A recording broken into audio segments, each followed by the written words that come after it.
The seminar will be streamed live. The crowd is big. We are trying to accommodate about 100 people, 70 on the waiting list. And if something unusual happens, if there's an emergency, use that door, that exit, and from there you will be assisted by NUPI staff. If the emergency is a matter of a dire need to find a toilet, use the same door, turn left, walk half a circle, and you find what you are looking for in that direction. The schedule is tight. Presenters will have 10 minutes, exactly 10 minutes, not more.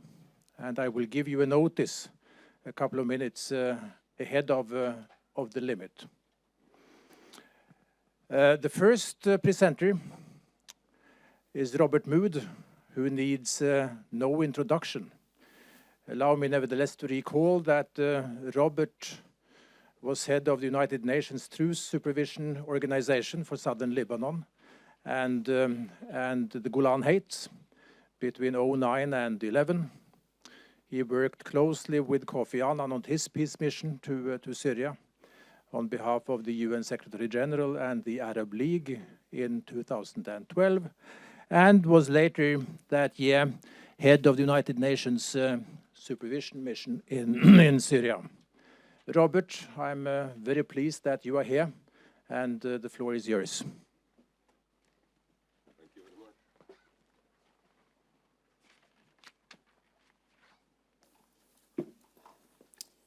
Thank you very much, and thank you very much for a very kind invitation. Can you please turn on the microphone? I have turned it on. So maybe you can turn up the volume.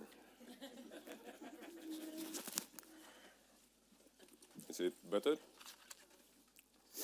Okay. 10 minutes on Syria. Maybe one additional piece of information added to what the director said. I was also in charge of the negotiations in late March, beginning of April 2012, when we brought the Kofi Annan 6-point proposal to a preliminary agreement negotiating with the government in Damascus. That's particularly relevant to this morning reflection. It is not time to spend a lot of time on all the elements that we all know is relevant for the Syrian crisis. There are tribal elements, traditional elements, city, the rural countryside, demographic changes, all the people that came into the cities in the years before, religion versus state, the regional rivalry not least, and of course the international issues. But I would like to point out what is, for me, with my background, 5 contextual issues. 5 contextual issues that is particularly relevant. One, we cannot talk about Syria without remembering the historic context and being selective. If you go back to 1915, the UK with MacMahon, based in Cairo, promised King Hussein, the custodian of Mecca and Medina at the time, an independent Arabic kingdom in the Middle East, if they rebelled against the Ottomans, allies of the Germans. 1 year later, actually a little bit less than 1 year later, the UK and France, as you all know, agree in a secret arrangement to split control of the area among themselves. A little bit more or less than 1 year later again, the UK reveals their intent to secure a homeland for the Jews in the same area, known as the Balfour Declaration.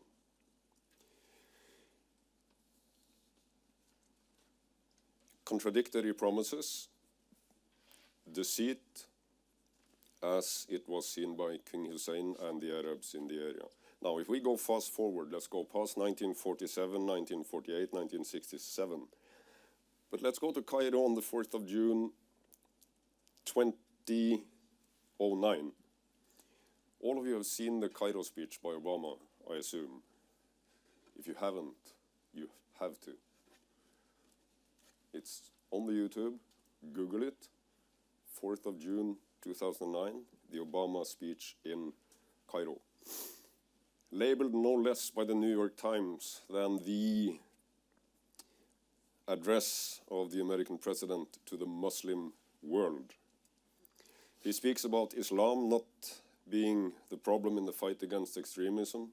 He quotes the Talmud, the Quran, the Bible, how Islam is important to promote peace, and that we in West must be grateful to Islam for the Renaissance as well as the Enlightenment. He talks about partnerships among religions. Ironically, I was stationed in the government house in Jerusalem at the time, so I saw it on the television, where the British governor had been during the mandate period. But more important than that, when I traveled to Beirut, Damascus, Amman, and Cairo in the days, weeks, and months after that speech, where expectations once again were raised, what I heard was that finally, from generals as well as politicians, finally the era of broken promises going back to 1915, 1916, 1917, and the seat is over. This is a restart between the Western world and the Muslim world. 1 year later, Biden arrives with his wife Jill at David Ben Gurion Airport. The day after and before he is to meet Mahmoud Abbas, Israel announces 1,600 new controversial housing units. Then I started traveling again. And now the mood had changed significantly. And the message in Beirut, Damascus, Amman, and Cairo, less than 1 year after expectations had almost gone through the roof, was that the influence of Israel in the US is far beyond the influence of the US in Tel Aviv and Jerusalem. Summer of 2012, August, Obama discussed the potential use of chemical weapons in Syria.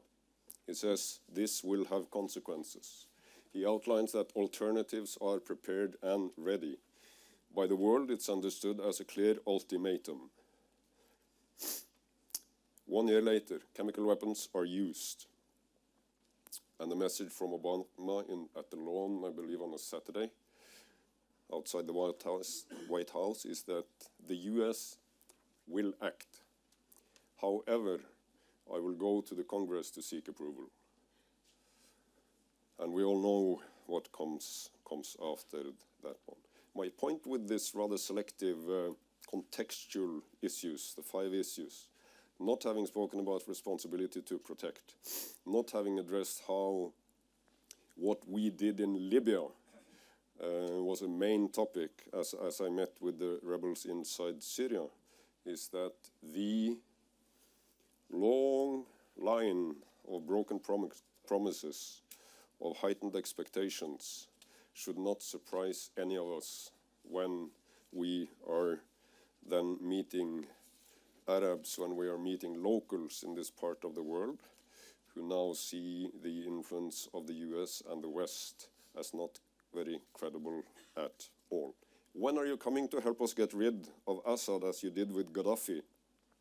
Was the message from a deserted general in Deir ez-Zor between the border, close to the border of Iraq, the summer of 2012.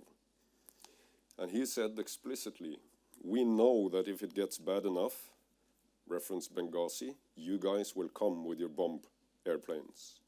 False expectations, and with hindsight, we should reflect upon whether the expectations, whether the broken promises, actually in the case of Syria, increased the level of violence, closed political doors, and prolonged the war. My second contextual issue. We have to remember that the Alawites came from being victims, came from a tradition where they were trading their young women, their young girls, to survive. And that when Assad Senior came to power in 1970, he was very clever, so he established family ties, business ties, and what in 2011, 2012 could be argued as a secular government. My third contextual issue is that if there's a Syrian identity, it was explained to me both by rebels and key people inside the government as an equal opportunity society, well-developed education and healthcare systems, with a kind of a subtle contract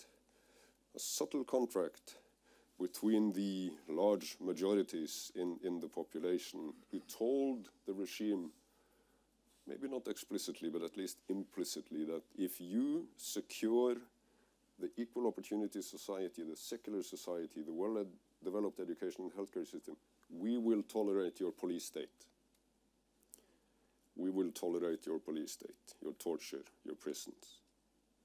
And this subtle contract between most of the population and the regime is one of the explanations we should look closer into when it comes to how this crisis has unfolded. The fourth issue, Assad never intended to leave. This was reported from the ground again and again. He was prodded privately, he was prodded in meetings, he was prodded close to his ally. He never intended to leave. Threats and insults made him stronger, firmer, more determined, not weaker. He was, though, at the time interested in how he could secure himself a place in the history books among great Arab leaders. A little bit curious on a different role. Our last contextual issue is that we had a fundamental crash when we see Western politicians as being part of a short-term political pragmatism playing in the media, and the mentality in the region being a long-term thinking based on honor.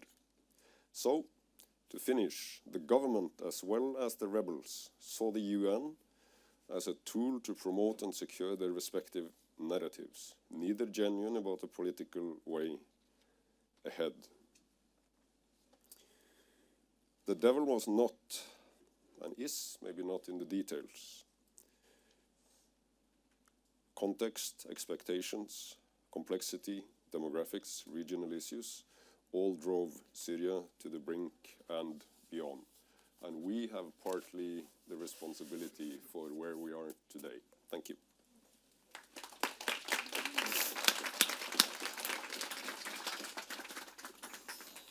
Don't trust big powers, because big states have it in their power to do something different if in the meantime circumstances have changed. I thought I knew that or learned that lesson in the second half of the 60s, growing up while the Vietnam War was on and the Soviet Union invaded Czechoslovakia.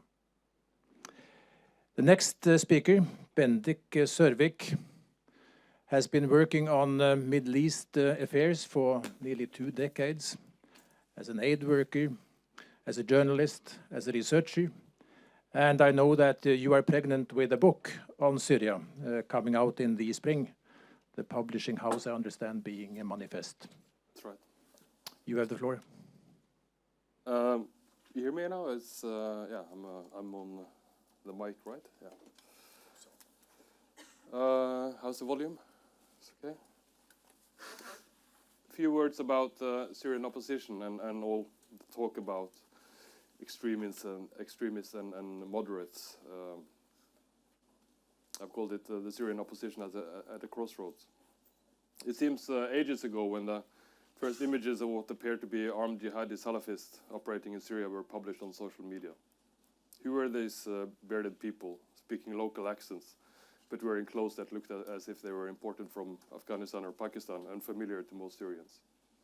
On the same social media, some Syrians ridiculed these images as crude psyop scheme by the regime, their latest effort to portray the uprising in their own image as an insurgency by foreign-backed religious extremists. The uprising was still only a few months old, and such images drowned in the media coverage of a conflict that was progressively becoming militarized, with a steady flow of defections from the army and local rebel brigades popping up, declaring their loyalty to the revolution and the newly formed Free Syrian Army. Many couldn't care less about the few fanatics. But the ridicule soon stopped as more and more black banners were raised alongside the old independence flag, which the Syrian revolutionaries had adopted as their symbol. What did the black banners express? The adoption of religious ideology, for sure, if not necessarily an extremist version. The Nusra Front and the Islamic State had not yet entered the scene. The Islamist forces at play in 2012 were homegrown, for the most part, even if outside influence and connections were always part of these networks. They were also well known to the Syrian regime, who had used the militant networks to destabilize Iraq and Lebanon in previous years. Many of them had been serving time in the infamous Sednaya military prison right up until the regime released them in the spring and summer of 2011, just in time for them to enter what was then a largely non-violent and non-ideological protest movement. As for the people who eventually flocked around the Islamist banners, many appeared to be pragmatic or opportunistic, perhaps about it, rather than driven by religious zealotry. The religious discourse helped secure funding from donors in the Arab Gulf. It also added a powerful mythology and symbolism deeply rooted in local culture and beliefs to match the calls for freedom and for the retribution of for the horrendous sacrifices that people had to pay for standing up to the regime. For the Free Syrian Army, the FSA, the religious discourse posed a challenge, threatening to outbid their own more inclusive nationalist outlook among the Sunni Arab majority, whose resistance against the regime largely sprung out from the mosque. Most of the FSA-leaning factions ended up at the middle position, adopting religiously inspired names and symbols while signaling continued commitment to nationalist principles. In the end, time worked largely in favor of the Islamist forces at the expense of the FSA-affiliated groups for a range of different reasons, even if there were exceptions and are exceptions to this rule, such as in southern Syria, where the FSA is by far the leading force. The often uneasy relationship between Islamist factions and what is left of the FSA continues to this day, and it evolves around much more than ideology. It is shaped by narrow local interests, tactical military considerations, and the shifting interests of foreign sponsors. Branding one side as extremist and the other as moderate is of limited analytical value, I think. The Islamists are not necessarily extremists, while the moderation of others do not necessarily exclude the widespread ills of sectarianism and Sunni Arab chauvinism. While the dominant Islamist factions early on refused to accept the Syrian National Council as a political representative, they are now represented in the higher negotiations councils, which has replaced the national councils as a negotiating body. And they're brought together in this body together with a broad spectrum of the Syrian opposition. On the ground, the Islamists and the FSA have often been able to unite against common enemies, whether the regime or the Islamic State or others. Other times, they have been at odds over territorial control and war spoils. They have also differed sometimes over how to relate to Jabhat Fatah al-Sham, formerly known as the Nusra Front, Al-Qaeda's Syrian branch. I'll continue calling them the Nusra Front here. It's easier. The Nusra Front have often taken a role as a rebel stormtroops and elite force of the opposition, making sacrifices in the field that has benefited also other groups, inspiring admiration and respect across the armed opposition spectrum. But they also have a history of going out after other rebel groups, particularly the FSA-affiliated ones, as well as civilian activists, just like the Islamic State has done. Their interference in local societies has, in several instances, also sparked civilian resistance, as you have seen in their strongholds of Idlib in several instances.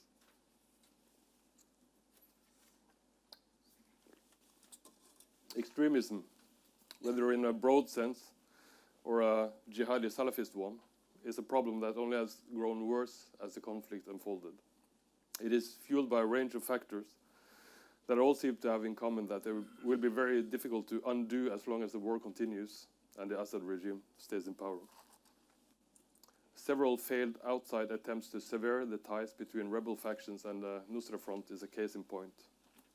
As long as there were no prospects for peace, the fear of infighting and the strengthening of their common enemies seemed to outweigh other considerations. Among many mainstream rebel forces, whether they FSA or Islamists, there were simply too few incentives to deal with the Al-Qaeda in their midst. If the new ceasefire agreement sticks and if it is extended and leads towards some kind of negotiated peaceful transition, whether in Geneva or in Kazakhstan, and there are of course some very big ifs here, it will open up for new dynamics on the ground in the rebel-held areas. It could mean that time has finally come for the mainstream factions to break with ties with the Nusra Front, Al-Qaeda. Or at the same time, we may expect intensified rivalry between former allies as the quieting down on the fronts will leave more space for them to fight each other over territory and resources. Turf wars between rebel factions are already a common feature of the conflict. And we may come to realize that warlordism poses a greater challenge to a peaceful transition, civilian rule, and the rebuilding of Syria than do religious extremism. But the ceasefire, if it comes true, also hold more promising opportunities apart from the many lives it will save. It could open up again the space for the civilian opposition, long subdued by war and militia rule and largely forgotten by the outside world. Sometimes challenged by rebel factions, but often working in cooperation with them, these actors have been able to build and maintain an extensive network of local administrations and services in what they call the liberated areas. These civilian efforts have been crucial to bring some sense of normalcy to many areas and assist people enduring extreme living conditions. They've also taught the new generation, Syrians first, how to organize themselves outside the suffocating repression of the regime. By and large, they also still insist on raising the secular independence flag instead of the black banners of the Islamist militias. Finally, if Syria is to be patched up again, if some sort of a new consensus is to be built, I don't think there is any way outside these actors. The more important then is to ensure that they are not sidelined again, whether by the warlords in their areas, the regime and its foreign backers, or by an international community who has shown increasing willingness to accept the false choice laid out for them by the regime, Assad or Islamic extremism. Thank you.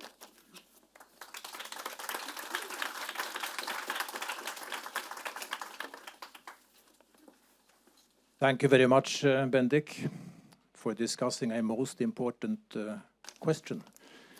I hope we will be able throughout the day to shed more and more light on the gray areas between what we label extremists and moderates, between the ones who may be included in negotiations and the ones who may still be fought militarily. The last speaker in this sequence is Zeina Ali, a Syrian voice. Zeina, in 2011, was a student in Damascus. You left Syria in 2012. By now, you have been in Norway for some time, working with Norwegian NGOs, and also you have been a co-founder of the Syrian Peace Action Center, a meeting ground for people, I believe, of all walks of life to interact and engage on Syrian issues. You have the floor. Yes, can you hear me? Yeah. Thank you. So I'm here today to bring some perspectives from the revolution and prospects for peace. I will therefore speak about the trajectory of hope, because revolution means hope and peace cannot be established without having hope in a better tomorrow. In fact, I'm standing here today because of the people who had hope for a better Syria in March 2011. How do I flip? Yeah,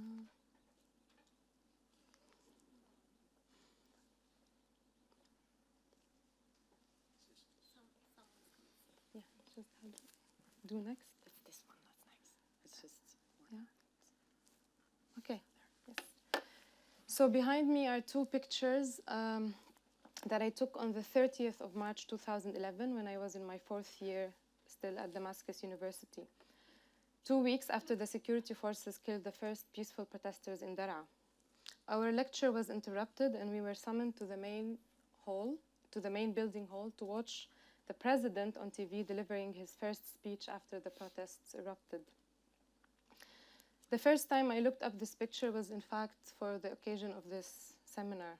And as I zoomed in and started to identify many faces, many painful memories started rushing to my mind. I almost could not believe all the drastic changes that took place since then. Many of the people sitting in this picture in the very first few rows are my friends who back then believed that this president will now show up on TV, pay condolences, apologize to the families of the children in Daraa, acknowledge the demands of the people, and declare a new era of change. Instead, he made it clear that he's not making any concessions. He spoke of a conspiracy. He said, you are either with us or against us, and he declared the war against those who are plotting conspiracy, i.e. the people. And the hope for a quick and peaceful transition to democracy started to shrink on that day. I was also shocked and ached to remember how many of my classmates and colleagues were forcibly detained. Some of them have lost their lives under torture in Assad's presence, while the fate of others remain unknown until today. But what I think is the most painful and terrifying of all is to remember that the reason why some of my colleagues were detained from inside the campus of Damascus University is because of their own colleagues and staff members, including the dean of our faculty, who informed on them to the security forces. Looking at the picture, I see yet another reminder for us Syrians how Assad, the father and the son, have used state institutions not only to indoctrinate, monitor, and discipline its people, but also to serve as what I call public theaters of humiliation, starting from schools and hospitals and ending with parliament. And hereby, I would really like to challenge Robert Mood on his claim of the well-developed health and educational systems, but maybe we can take this later on. In schools, teachers competed in inventing the most harmful and humiliating ways for corporal punishment. Our teachers taught us not to trust our classmates, and our parents taught us not to trust our teachers because walls have ears. Critical questions were sanctioned and non-conforming behaviors were severely disciplined. Fast forward to 2014, and while I was doing my research on education in Gaziantep, southern Turkey, and while I was interviewing teachers and kids sitting in cramped, run-down residential buildings, which were supposed to serve as schools, and when I was asking the teachers and the students about their experiences, comparing them to the schools back in Syria, they said, of course, we miss our friends, we miss home, and we wish we can go back, but at least we know here that no one is telling us what to say. We are free in the classroom, and we know that no one is watching us. This, along with other positive reforms that are brought to schools run by Syrians post-2011, could have not taken place under Assad pre-2011. This is not a naive, happy talk or an attempt to romanticize the revolution, and nor am I trying in any way to say that everyone who sided with the revolution has the same values that we first rose up for. Most precisely, I'm not by no means defending the actions of the political opposition nor the different armed groups. I'm also very aware of the catastrophic humanitarian crisis and very conscious of the fluctuating waves of hope and cynicism that engulf us Syrians throughout the past 6 years. But what I'm trying to do here is to spotlight the enormous windows of opportunities that are still open because of the revolution and continue to be available, albeit shrinking, in the opposition-controlled areas today. Giving a few examples to make it clearer.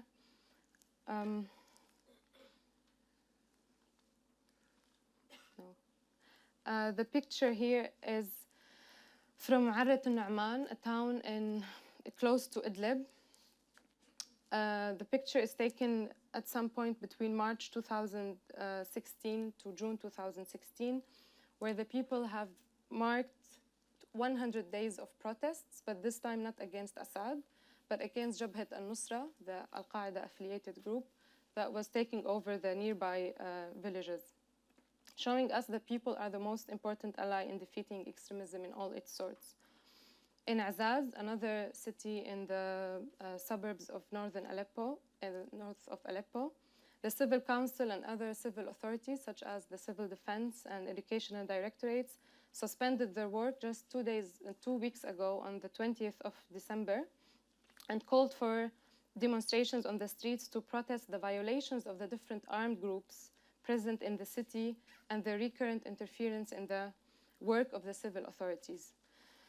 These two incidents are only a fraction of a larger movement and a larger group of organizations, the resilient and the active grassroots activists and civil society groups who are working today in Syria. And the list goes on. Hundreds of other organizations like Women Now and Nisa Al-An, working with women's rights in Idlib and in Ghouta, east of Damascus, Hurras, a network for child protection, working all over Syria, Ghiras, working on education, the White Helmets, of course, working on the civil defense unit, and tens of local councils that are serving the populations. And thousands others who are unknown, who do not have a logo and maybe do not have the time to set up a Facebook page, but are working day and night to stand for their principles and serve the local population. These, the warriors of hope, I believe, are our only hope for a peaceful Syria. And we in space here are humbled to be able to support these heroes by ensuring that their efforts are recognized. Because we believe that durable peace can only be reached with these groups who are part of the local populations. Peace that is forged by the people and not imposed by big powers. Because Syria to us is not a color-coded map or a headline or a statistics or a new conflict that we have worked in, or a new conflict zone that we have worked in to add to our CV, or a log frame exercise in a workshop on complex humanitarian programming. It is our life and the place we will continue to work for until the end of our life. In the end, I present a few quick issues or points for reflections on how I think we can better approach the discussion on Syria, perhaps could slightly contribute to a peaceful Syria in the future. I believe that instead of saying or talking about both sides, let's not ignore the imbalanced power relation. We expect a government to protect its civilians. And when a government wages a war on its people using all forms of weapons, we cannot put it on the same scale with a range of decentralized armed militias. Second, instead of asking who is the alternative, let's ask how have the people in Douma, for example, how have they survived more than 4 years of no government under constant bombing? Who is collecting garbage there? Who is running the schools and the hospitals? Who is providing health care and public services there? Because I believe that there are plenty of alternatives if we want to see them. And instead of talking about a 1400-year-long conflict between Sunnis and Shiites and Alawites and I don't know what, maybe let's try to examine how religion can always and have always been instrumentalized for political reasons. Also, we can have a closer look on the past 40 years of very systematic state policies that have actively fueled sectarian and tribal identities. And I'm also very glad to brief you on what kind of education we had in Syria.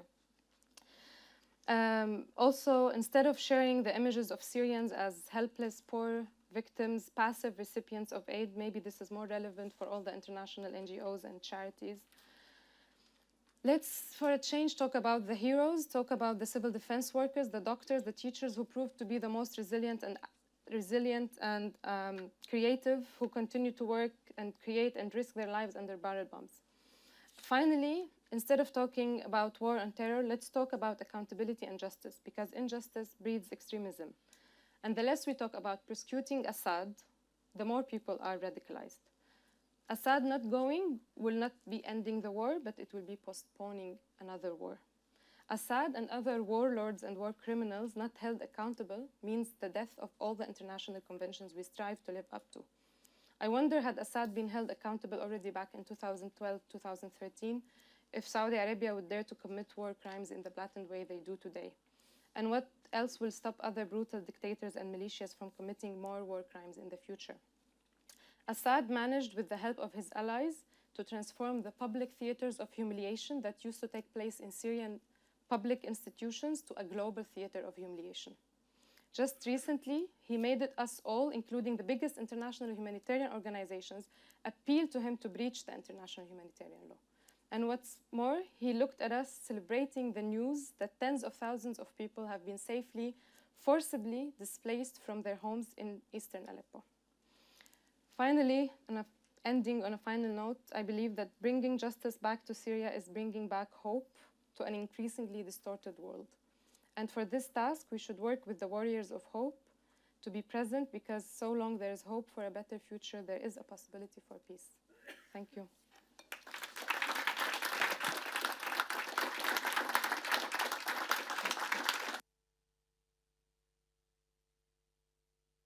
I have heard it from others, and now I heard it from you, that in spite of all the warfare in Syria, civil society is still able to act, is still functioning to some extent by miracle, I would say. I will now ask the presenters to go to the podium. Sit down up here. To answer some questions from the audience. It's not that we have much time for questions, but we can take a few. And I will ask the presenters to collect the questions, and then I'll give you 2 minutes each to respond. In other words, no opportunity to compensate for brief introductions by making lengthy responses. Sorry for that. The floor is open. Who is first? Yeah. Yes, Tina.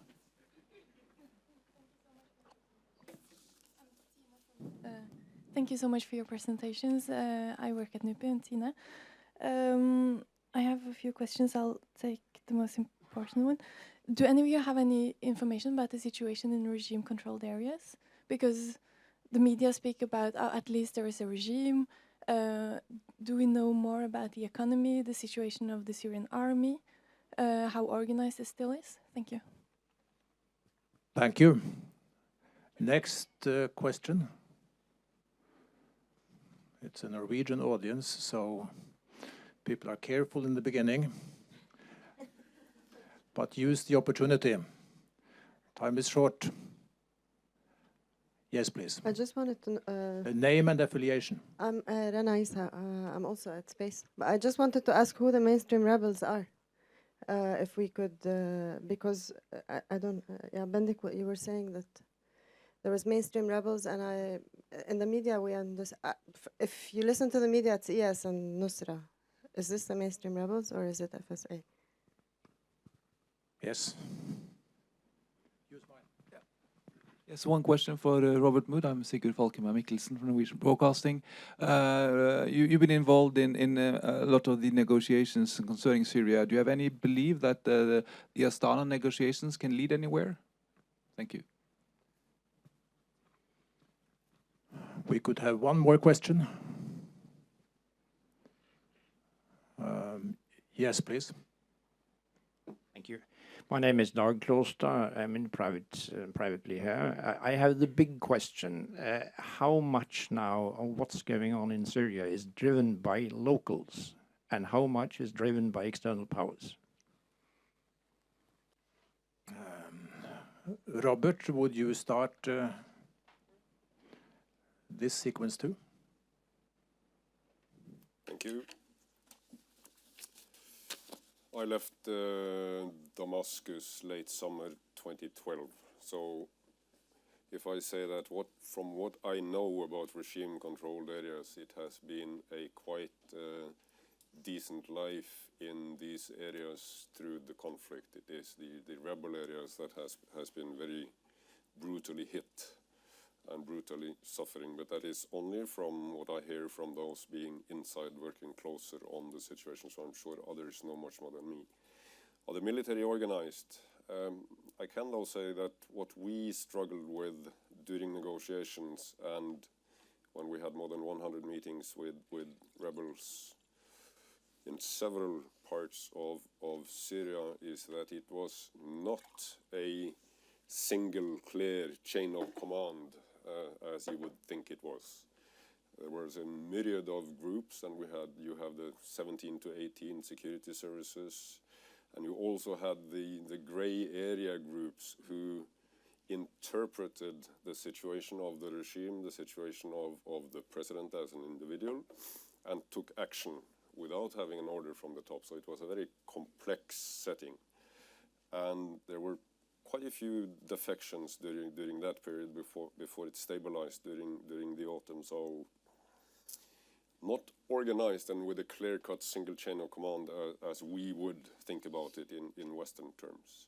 Who are the mainstream rebels? I don't know, but I wholeheartedly support the description given from my left during the introduction that the youngsters, the carpenters, the teachers, the nurses, the local entrepreneurs who kept this together in the different areas, at that time, they were the Syrian identity and they were what you could build hope for the future on.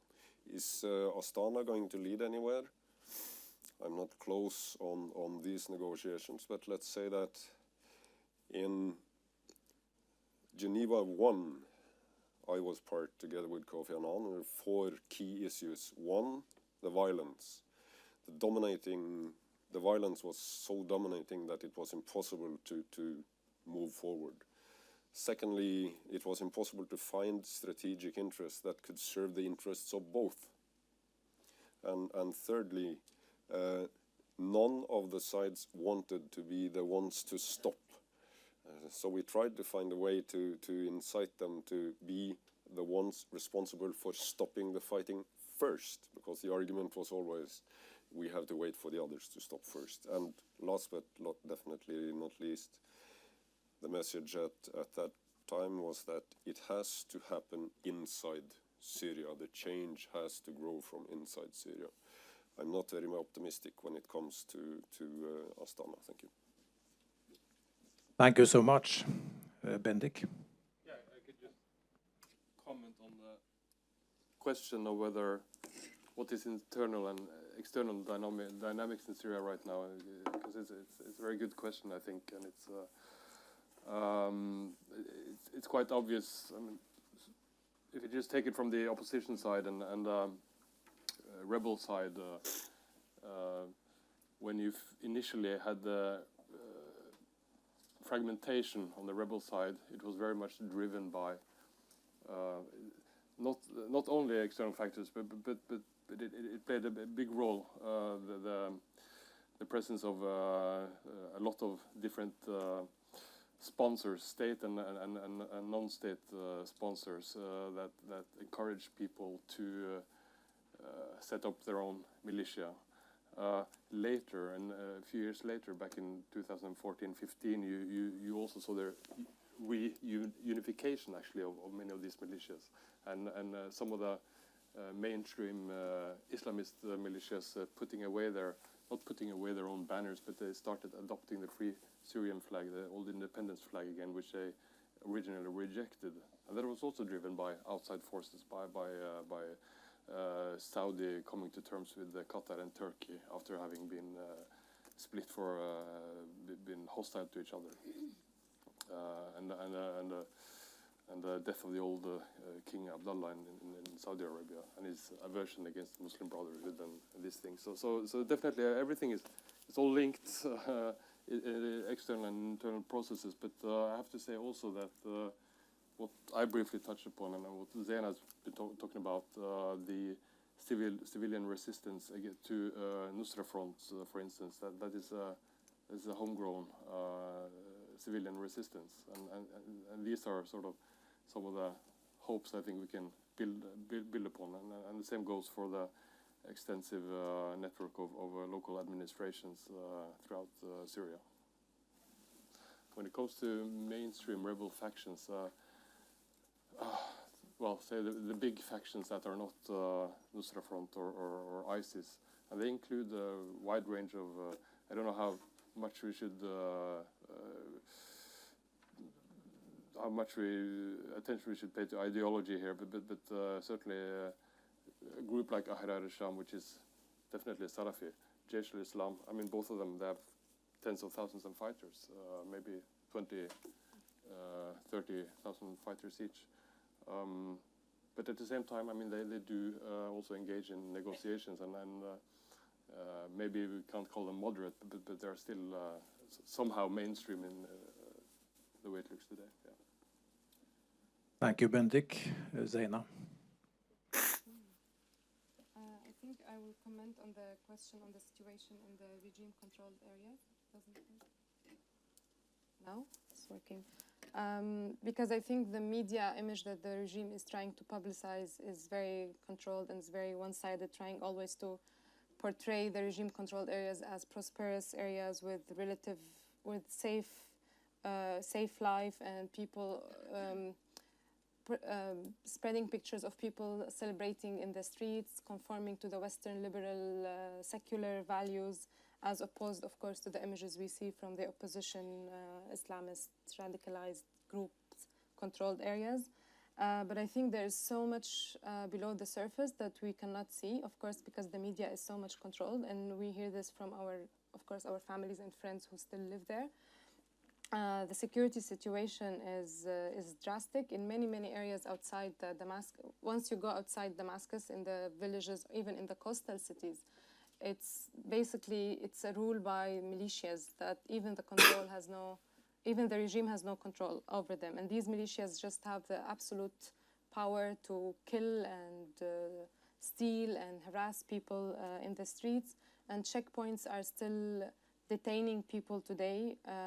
We have several relatives and friends we know who have been detained just a few weeks ago, only because their ID comes from a certain neighborhood, because of this collective punishment method that the regime also carries on. So I think it's not as the regime-controlled areas is not Damascus, and I think this is a common mistake that we tend to think always that Syria is Damascus, because there's a much higher degree of stability, I think, maintained in Damascus, of course, away from any political free space, but it's very different from other areas in the country. And I don't think that Assad would be able soon to control all these militias that are controlling many of the other areas. Thank you so much. I thank all the presenters, and I hope you will be able to stay with us also for the second leg of the seminar. It's time for a break, 5 minutes, just 5 minutes, enough to stretch legs, and we shall resume at 10 o'clock sharp. Expected Assad to apologize and then to go in a direction of change. That means, what about Hama 82? What about the police state? What about the methods that has been used? But you still thought that he was going to apologize and say... Of course, but I have to say that I personally believe that if there was an honest and transparent opinion poll held already in March 2011, that he would have won back then. Not because he's popular, because he's a good person, because you should know how a policy all the manipulation the and internal leader and the image that we only, we grew up only having the picture of his father and himself. So that's why that's what I call the police state. Yeah, exactly. But that's why I'm surprised. Well, because you know what I mean when I think Hama 1982. No. was a huge massacre. Hama, sorry. Hama, Yeah, yeah, yeah. 1982. It was a huge massacre, right? Okay. And that was I say, the method of Assad Senior. So when you said that you expected, as early as in 2011, Assad to apologize for the violence and go on, I was surprised because to me that means you, the students, were not aware of the brutality of the police state. You didn't know. I think so. I think that we had higher hopes, as you said. But did you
Og så skriver han på der. Ja.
Take seats.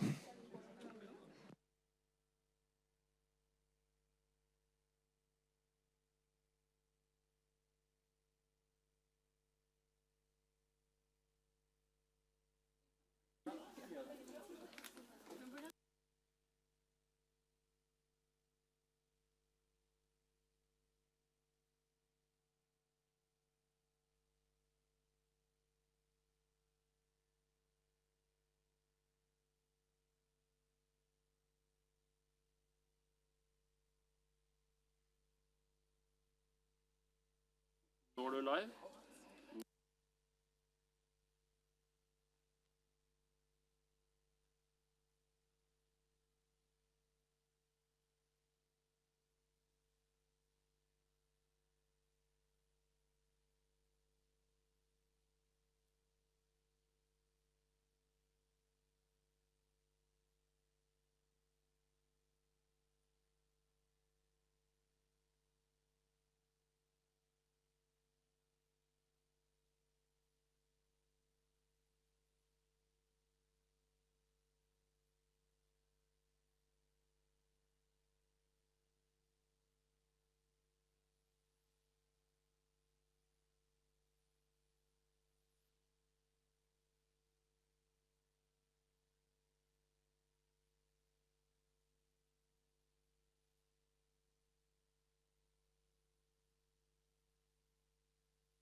The second part of the seminar is about external dynamics.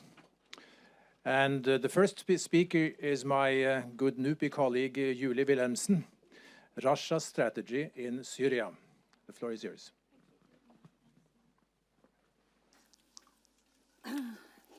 Okay, so I'll be speaking with a big amount of modesty, since my theme is not usually Syria, but constantly Russia. And the points I'm going to make are based on a research project which we've been conducting here at NUPI, myself and Kristin Haugevik, funded by the Ministry of Defense. But nothing that I say comes from the Ministry of Defense. It's all our ideas.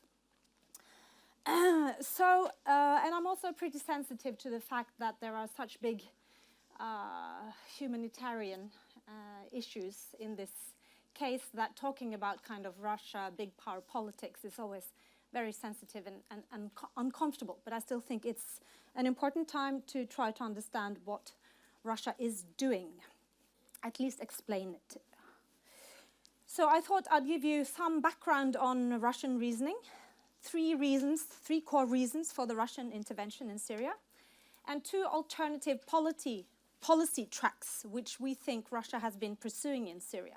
And the idea behind looking into different policy tracks is that a state doesn't necessarily go into a situation like that knowing exactly what it wants to do.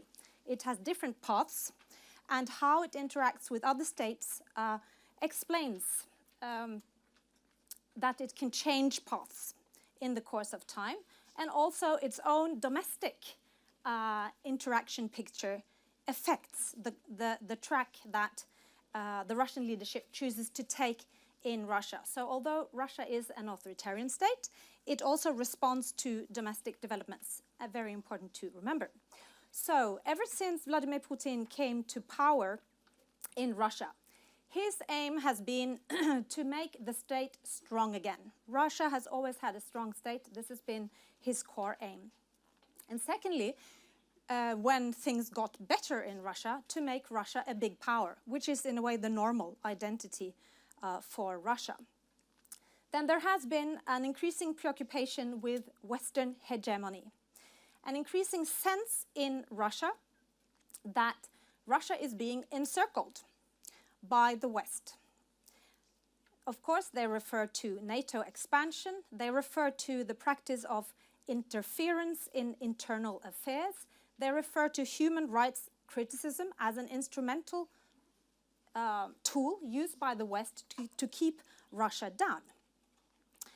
And this has been happening, according to the Russian narrative, through so-called color revolutions, where the West supports revolutions, for example, in Georgia and Ukraine, revolutions that carry banners of democracy, market economy, and human rights, and which are supported and sometimes even instigated by the US. And what you get is regime change.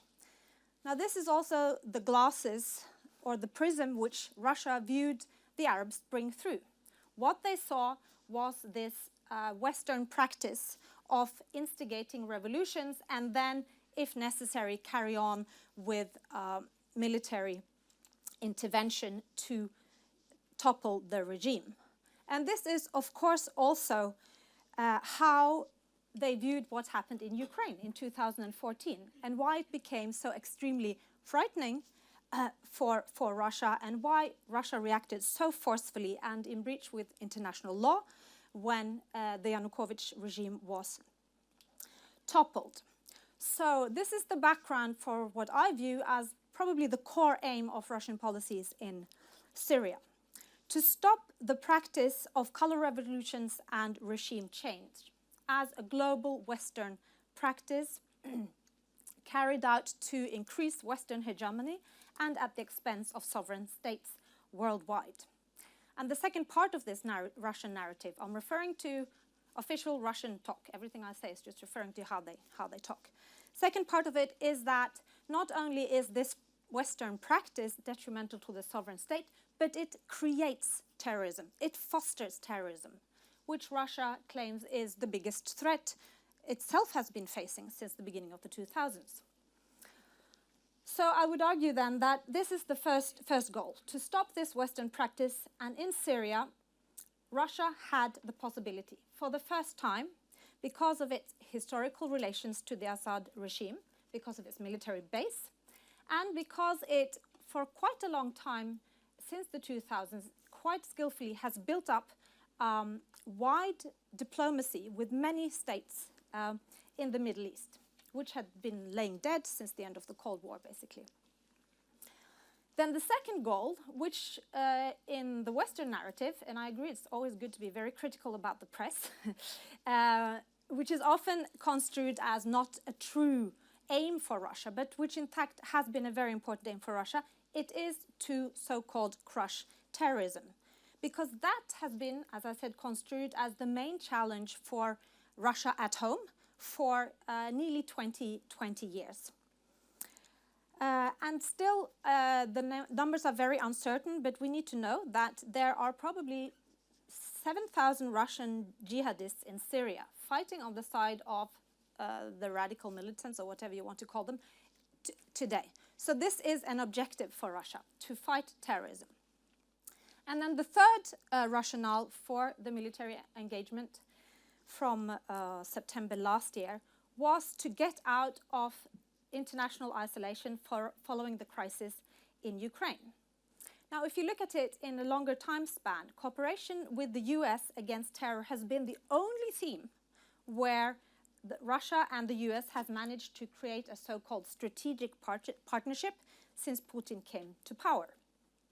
So this was obviously an opportunity to try to forge a new Russia-Western partnership, or at least some kind of cooperation, and on Russia's terms, because Russia was already strong in Syria. So this is why Putin at the General Assembly, I think in the UN in September last year, came with this invitation. Should we fight international terrorism in Syria together to the West? But for those of you who read the or saw the talk, you could see that it was this message, but at the same time, it was the same very recognizable criticism of Western hegemony and regime change policy. So it was a double speech. But I would say there was still an intention to try to forge cooperation with the West around fighting terrorism in Syria. So in line with these three goals, Russia has pursued what we call two policy tracks in Syria, following the military engagement last year. First, Russia has betted on negotiations with the US, or the West, if you want to call it that, but basically it's the US which Russia always mirrors itself in. And it has also been willing to sacrifice the position of Assad and force him to the negotiation table with the so-called moderate opposition in order to cut a deal with the US. So I would say Russia has been more flexible than is often said if you look into the documents in terms of, for example, saying we're not committed to have Assad there. We're committed to keeping the state, but not necessarily Assad. Russia has also, to some extent, been willing to accept that there is a difference between the armed opposition, between terrorists and moderates. And this is very unusual for Russia, because Russia often sees no difference between moderate or terrorist opposition towards the state. It's all subsumed under this one category of any opposition towards the state is a legitimate military target. And I know it because my special field of competency is the Chechen War. This is how Russia operates. That's how it defines its way when it fights terror. And it is also wanted then to coordinate military targets of the Islamic State and the Nusra Front with the US, but on the condition that the US would also give in to some of Russia's points. So the kind of concrete implementations of this policy have been visible in the Vienna talks last autumn, in the peace plan, and the approval of it in December 2015 at the UN. And it's also been very visible, I think, in the agreement which was made on the 9th of September this year to create a so-called joint integration center in Vienna, where the parties, the US and Russia, for the first time since the Second World War, were to discuss common military targets and then carry out coordinated bombing in Syria. This was a concrete manifestation of this first Russian policy track of cooperating with the US in and over Syria. Then, when the truce in September unraveled and the deal was off, Russia fell back to its other policy track, which it has pursued in Syria for a long time in parallel to this track of trying to cooperate with the West.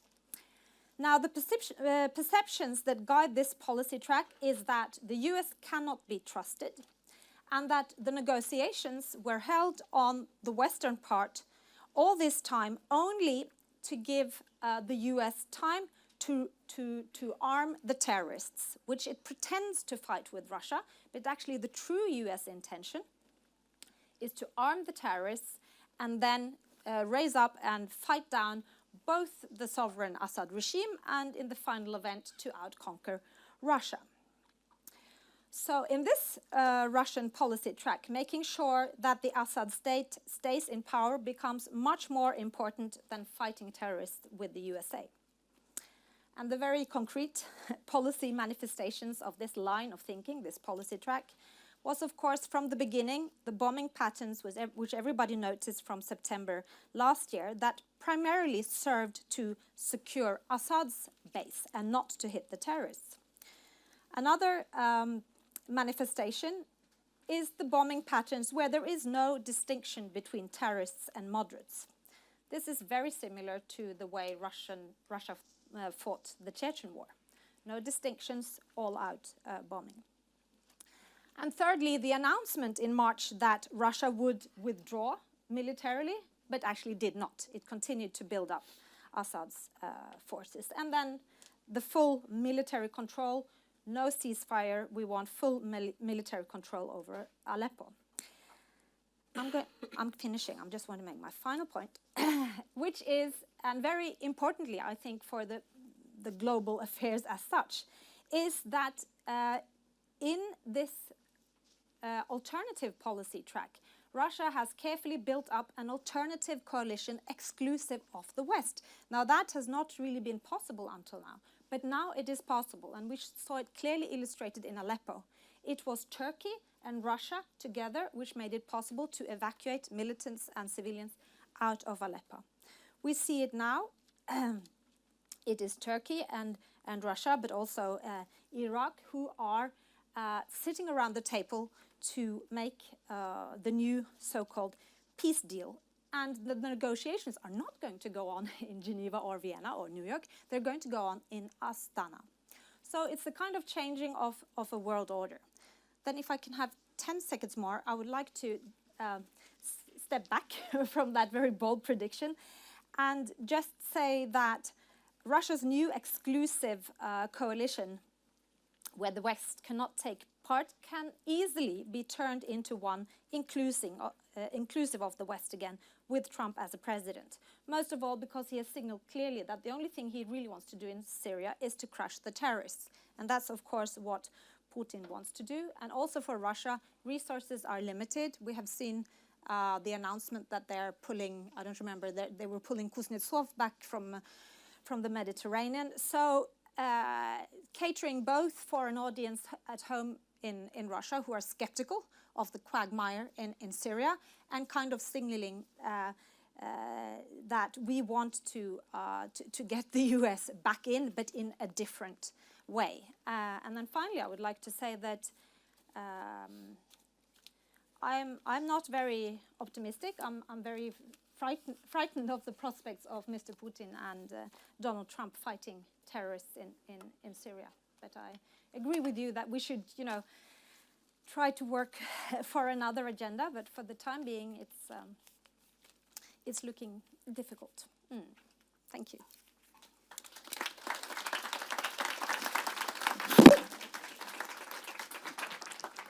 Very well. Thank you very much, Julie.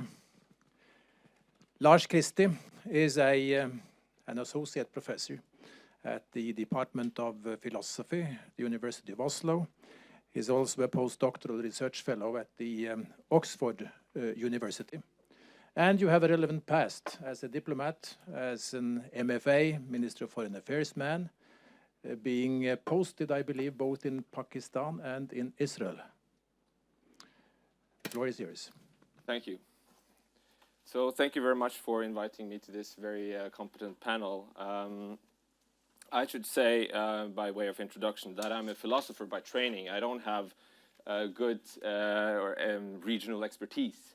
And my comments will not be political or strategic or military in character, but I will try to make more of a moral analysis. And the question I want to focus on is, did the Western countries betray Syria? And I think there's a widespread feeling that we have at least failed Syria. Does that amount to betraying Syria? So many think so. So last month, the headline of Norway's biggest newspaper was, Vesten har sveket Aleppos befolkning. So the West betrayed the people of Aleppo. It's interesting to contrast this with an interview made by NRK of Foreign Minister Børge Brende and opposition party leader Anniken Huitfeldt. She's not the leader of the opposition party. She's the leader of the Parliament Standing Committee on Foreign and Defense Affairs. And they were asked what could have been done differently in the Syria war. And it's not obvious to me that they had any clear idea of what could have been done differently. Maybe I'm just being slow. This was on the 29th of December, Politisk Kvarter. Go back and listen to it yourself. But if that's true, then that may mean that even though the West failed, there may not have been much else that Western countries could have done. If that is the case, then it's not correct, as the newspaper headline is claiming, that the West betrayed Syria. So the point here, just by introduction, is that there's differences between an innocent failing and a betrayal. I think to make progress to the question, has the West betrayed Syria, we should be open that the question can be answered differently depending on whether we ask the question before or after Russia entered the conflict. So I want to suggest that in the period before Russia entered into the Syrian war, Western powers may have been guilty of a blameworthy, not only mistaken, but a blameworthy failure of analysis that led to a failure of action. This failure led to what may have led to an excessive belief in diplomacy and half-hearted support of the rebels. So I want to suggest that perhaps the West at that point should have made an analysis that made it clear that they should either stay completely out or go in with more force. And they ought to have realized that these were the only justified alternatives at that point. I say this with a bit of a heavy heart, having worked many years as a diplomat myself, but I think perhaps sometimes diplomacy can descend into kind of a wishful thinking that creates more of a smokescreen that obscures realities on the ground. So what was the analysis that many Western states had at the outset of the war? So here's some of the points. Victory for the rebels would be likely and was going to be swift. There is a belief that Assad could somehow just step down. There's also a belief, at least for a period of time, that Assad could perhaps get amnesty somewhere. And there was, at times, different degrees, a belief that you could negotiate an agreement on a transitional period that would be mutually acceptable both to Assad and to the opposition. I think this analysis reflects that Western countries failed to realize what I take to be the case, that the war very quickly became a war of winner takes all, loser gets killed, or worse. This means that when Western countries called for Assad to step down, I don't think they realized that he isn't only fighting for his political career, he is fighting for his life and his family's life. So by saying that Assad must step down, Western leaders should have realized that to Assad this must sound like Assad must die. I don't think that's even a paranoid interpretation on behalf of Assad, actually. If you look at Libya or the brutality and the hatred in the Syrian regime, I think it's completely reasonable for Assad to actually fear his life if he were to step down inside Syria and not remain in control of security forces. So perhaps as a response to this partial realization in how difficult it would be in practice for Assad to actually step down, the idea of amnesty was floated. For instance, in the first Geneva talks in 2012, I think talk about amnesty as well was irresponsible, because the option was a dead end all along, and we should have known that from the beginning. I suspect Assad knows this too, and it should have been clear from the experience with Gaddafi. No country has an interest in harboring an exiled, unpopular dictator wanted for war crimes and who will be in need for heavy security protection for decades. The truth is that I think the Syrian President Bashar al-Assad just has nowhere else to go. And Assad knows this, and we should have realized this from early on. So the belief that Assad could be forced down with a bit of pressure, that he could have been offered asylum, or that he could have been part of a transitional period that would lead to his departure, was a bit of wishful political thinking. And I think it may have been blameworthy because it simply reflects that we Western leaders couldn't stomach the realities of the case, which, if I'm right, was that there wasn't any diplomatic or political solution, actually. And one reason this stark analysis, I suggest, may be very uncomfortable is that it would have presented Western leaders with very unattractive options. It would basically have presented Western leaders with the following options. Either be clear from the start that although we found opposition's cause just, we would not support the uprising with materially or militarily, because plain out it would be too costly. Or the other option would be go in stronger directly with military force, create a no-fly zone in part of the country, as happened in northern Iraq in the 90s. The point of this would be to provide a safe haven where civilians would not be targeted by Syrian Air Force. So I want to just explore very quickly a couple of objections to this no-fly zone idea. One serious argument against, so these were it's uncomfortable, so let me repeat, this is an uncomfortable choice because it left out the choice that I think many Western leaders preferred, namely half-hearted support in between, neither all the way in nor being very cynical about we're not going to support you, you have a good cause, but we can't engage. One serious argument against the no-fly zone is that it would be like Libya, but it wouldn't have to necessarily. It could be modeled after North Iraq and wouldn't necessarily have to be targeting or aiming for regime change. It wouldn't have ended a war, but it would have reduced its intensity. There's a big difference between a war when one party is able to use the full air force to bomb civilian neighborhoods and a ground war with different battlefronts. The number one killer, if you look at the statistics in the war in Syria, is the Syrian regime, and their most lethal weapon is the Syrian Air Force. So another worry is, of course, that unlike North Iraq and Libya, it would have been without the Security Council mandate. And that's, in and of itself, a very weighty argument, but not, I think, sufficiently weighty to actually argue against it. The paralysis of the Security Council already undermines the legitimacy of the Council, so doing this without its mandate, I think, well, could have been justified. The weightiest counter-argument against the no-fly zone, in my eyes, is the danger of military escalation with Russia. And this takes me back to the point the point I raised initially, that the question of whether the West betrayed Syria must be asked before and after Russia's direct involvement in the war. After Russia intervened, Syria became a geopolitical conflict in contrast to the other conflicts in the Arab Spring. Several political leaders like Angela Merkel and Hillary Clinton still talked about no-fly zones after Russia's entry, but I think at this point it was too late.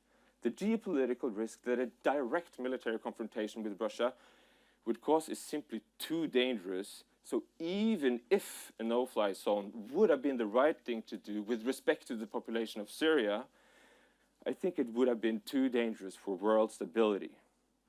A direct military confrontation with Russia is so dangerous and extremely unpredictable and risks triggering something even worse than the Syria war. So, summing up, we answered the question, has the West betrayed Syria differently depending on whether we ask the question before or after Russia entered the conflict militarily? And before Russia entered, the question may be yes.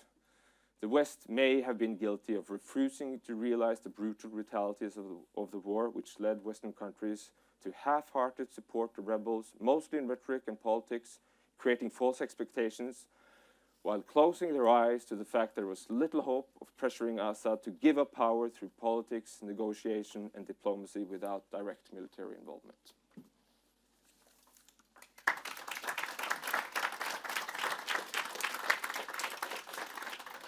Thank you so much, Lars. In some ways, we may learn to appreciate Donald Trump when compared to Hillary Clinton's promises. And the no-flight zone is a strong case in point. We shall depart Syria for a moment and go to Musul. But fighting the IS in Syria and fighting the IS in Iraq is, of course, two sides of the same coin. My NUPI colleague, Morten Bøås, is going to address the Musul offensive, lessons in local, regional, and international power politics. Please. Thank you, and thanks to my colleagues who have organized this, particularly to Natasha. I should also hesitate to say that what I'm presenting here is very much based on ongoing work together with new NUPI colleague Tine Gade.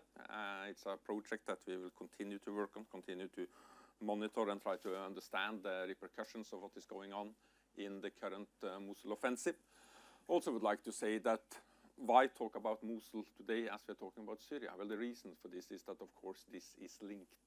And if one could get Musul right, it would have enormous potential for the rest of Syria and Iraqi situation. On the other hand, if one gets Musul wrong, which I unfortunately fear that we are about to do, it will have very negative repercussions for Iraq, but also for Syria, unfortunately. There are currently two approaches to the Musul offensive, as I see it. First is the optimistic one. Progress is being made by January 2007, considerable, although I have added a question mark to this because it's very hard to know exactly how much of Musul that has been recaptured. But parts of eastern Musul has been taken by the Iraqi army and the international coalition, and some are seeing this as a positive sign. Musul is about to fall. However, let's assume for a minute that Daesh strategists in fact know what they are doing. They control a million city with about 10,000 fighters. The aim is not and has never been to hold the entire city from coalition forces. Their aim right now is simply to create another Aleppo.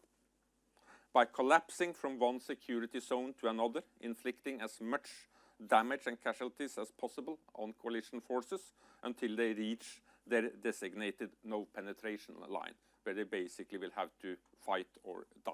But that will not be in eastern Mosul, that will be in the western part of Mosul, on the other side of the river.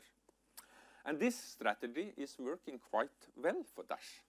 According to a report from the UN mission in Iraq, only in November 2016, the Iraqi army lost about 2,000 soldiers, 450 wounded, and at least 926 civilians were killed. That's only in November. What this means is that this strategy of attacking and retreating, falling back from collapsing from one security zone to another, is in fact working quite well for Daesh. This is going to take a long, long time. And that is what Daesh would like to achieve. So what are they trying to achieve? Again, there are two answers to this. One is that, these are just the religious zealots who would like to become martyrs. They are seeking martyrdom. The other answer to this question is that they are hoping for cracks in the coalition. And this coalition is built on shaky grounds. And the longer they can drag out the Musul situation, there are not only the likelihood of cracks increasing in the coalition, but that this also will have repercussions locally, regionally, and internationally. If you look at the coalition, well, it's the Iraqi army, Shia militias, Sunni militias, Kurdish Peshmerga, some Turkish troops, American military advisor special forces, and I could also add in Norwegian special forces who are doing training of the Kurdish Peshmerga and so on and so forth. But what is really been fused together is different groups across sectarian cleavages as the Sunni and Shia, as well as internal cleavages between different Sunni groups, financed and allied respectively to Baghdad, Turkey, Saudi Arabia, and also those between Arab and Kurds, this other cleavage. And this will not last forever. And the question is then, what will happen?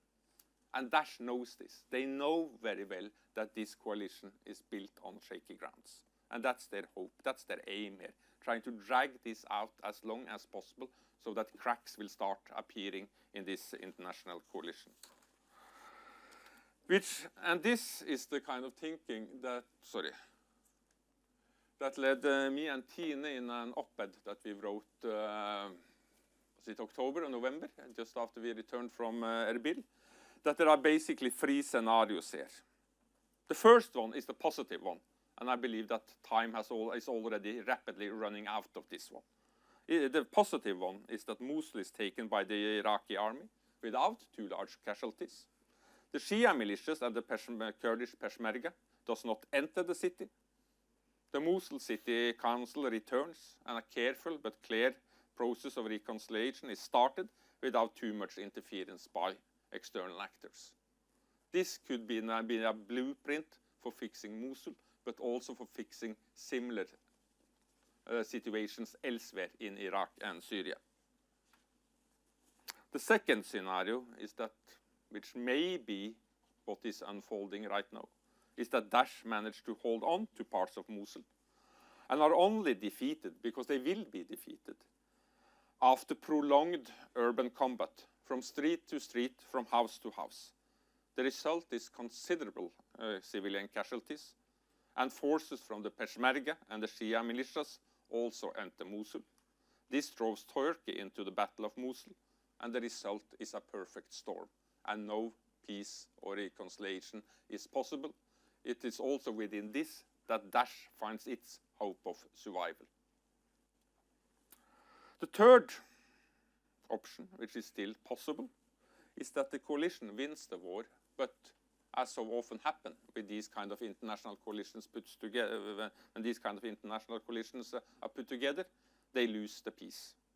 The absence of coordinated planning linked to security and service provision in a post-Daesh Musul will create a political, economic and security vacuum in the city. A local power struggle between the members of the current provincial council and their political opponents begins. This is a local battle for power between different Sunni families, but they all have different allies in the region. Some look to Baghdad, others to Ankara and President Erdogan. And this local power struggle, into which different external parties could, or I would rather say will be drawn, will not necessarily lead to a full armed conflict, but neither will it create a momentum for creating a sustainable peace in this part of the Middle East. Finally, and I sort of just to underscore this point of why is Musul important now. It's important because what happens when, if Daesh is chased out of Musul, will have ramifications far beyond the city limits. If a sustainable peace can be achieved here, that creates a process of reconciliation across the many regional, ethnic and sectarian cleavages that this city represents, the Musul solution could become a blueprint for how to deal with similar cleavages elsewhere in Iraq and Syria. But then you need a plan to glue the city back together again. And as far as we can see, that plan does not exist. There is a military plan, and a military plan that is very much sort of made up day by day as the war unfolds and changes with the war dynamics. And yes, Daesh can be defeated on the battlefield, but it cannot be eradicated militarily. For that you need a social, economic and other kinds of strategies. When at the least in here you need a political solution considered legitimate for the fragmented Sunni population in Iraq. This is what is needed. And it must settle the question of security provision, avoiding a scenario where Shia majority security forces dominate a city where the large majority is Sunni. So these are the challenges one is currently facing in Musul, and we need now also to have a focus on Musul, as it has sort of disappeared under the radar of Syria. I'm not saying that this to say that Syria is not important, it is, but we also need to bring in this regional dimension of Iraq and Syria, and therefore have a focus on what is now currently happening in Musul. Thank you.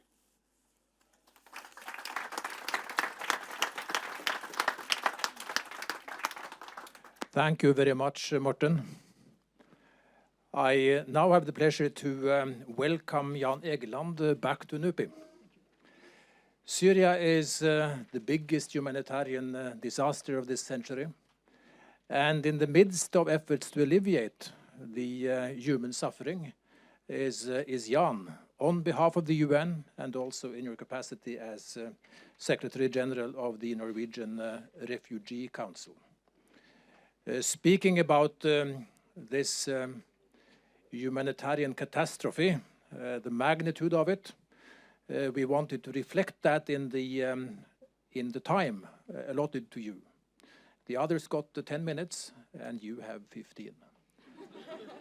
Take the floor. Thank you. It's actually very nice to be back at NUPI. I had wonderful times here, including many seminars in this room. I see there is a facelift at NUPI since I left. Not you personally, Sverre, but the building, more glass, etc. Looks very professional. The air is the same, however, more or less preserved as it was when I left.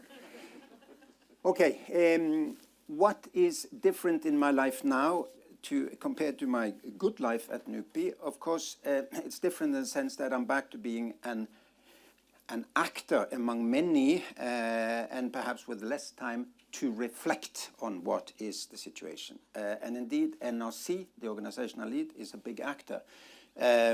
We have 3,000 staff members in Syria or Iraq or in the neighboring countries working with Syrian and Iraqi refugees.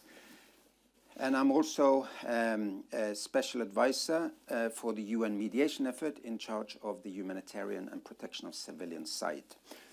So I deal with Russian colonels every week. I deal with American diplomats every week, and I see many of the challenges that my colleagues here have described in the flesh, if you like, and so many of the problems. Okay, so before you stand up, Sverre, and nobody stands up like you,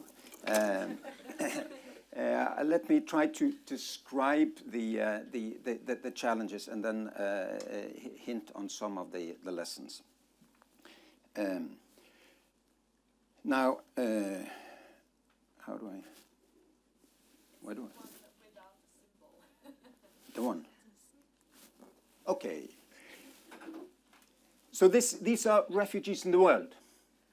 It's actually NRC and UNHCR that together accumulates the number of refugees and internally displaced on Earth. These are people displaced by conflict. It was hovering between 40 and 45 million all the time from 2005, basically, until 2012. What happened? 2012. It went through the roof. And there were different explanations, but the number one explanation is the war in Syria. We haven't seen a war like that since the Second World War in terms of displacement. I mean, more people were killed, many more people were killed in Rwanda and some of the genocides of the 90s, but we haven't seen these kind of displacement figures. So, just to recapitulate, 6.6 million are internally displaced within the borders, and most of them cannot escape. It's a myth that the borders are open to Turkey, Jordan, Lebanon, Jordan, and Iraq. They are not. The one border that has been most open has been to Turkey, but that's also really closed. They have no escape, these 6.6 million. On top of that, there are some 7 million others who are within their local communities and need help, emergency relief. Then in the neighboring countries, well, it's now 5 million, really. If you count for non-registered refugees, it's many more. Altogether, 18 million people in need humanitarian assistance. Within Syria, in the neighboring country, and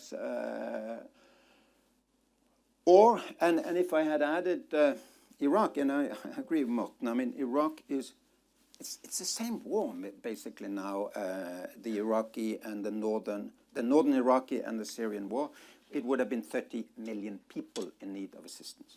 It's a tremendous, tremendous challenge.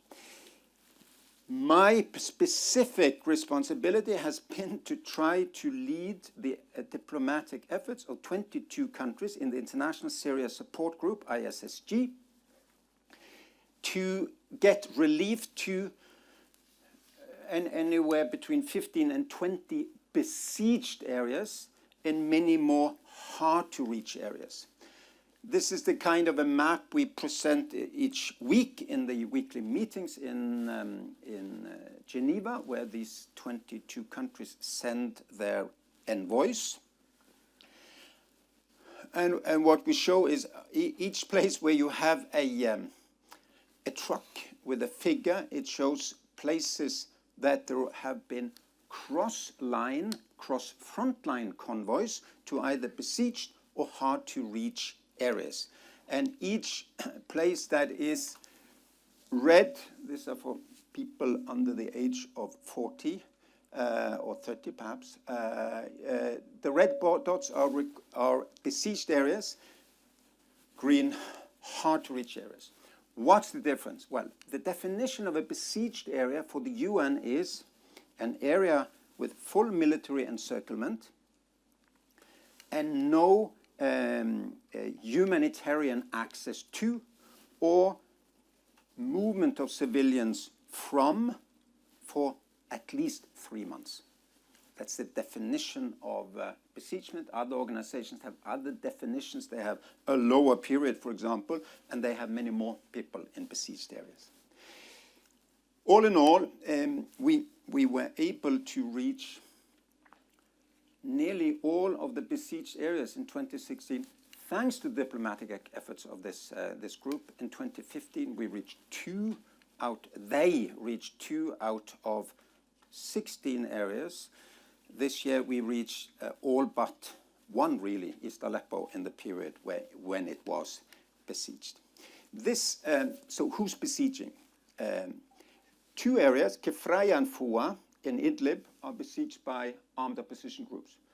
Arar al-Sham, mostly. How many people there? Maybe 15,000 people only now.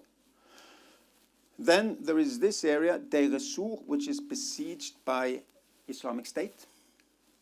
And the only way to reach us is with airdrops, which we do from 3,000 meters height, and then you have a logarithm kind of based airdrop with air and all sorts of meteorological data go into it, and then they are able to reach a football field in Deir ez-Zur, and that's the way that place is fed.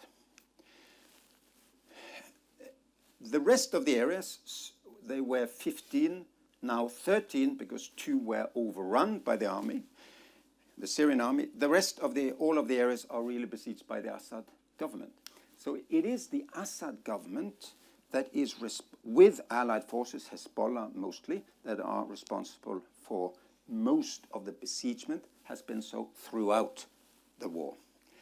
Very many of these areas is around Damascus.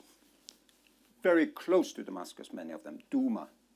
It's a suburb. It's Groruddalen being besieged. It is, Bekkestua being besieged, whatever. Small places or larger places, and many of them have been besieged now for 2-3 years, with one occasional convoy coming through. Now, well, what is this? This is this besieged zone of East Aleppo. We put here protection on that one. Why would we put protection? Because, as much as people have suffered in the hard-to-reach and besieged areas of Syria, it's not calorie intake which has been the biggest problem. There are many more people starving, really hungry, in a horrible state because of a lack of assistance in Yemen or in Nigeria or in South Sudan than in Syria.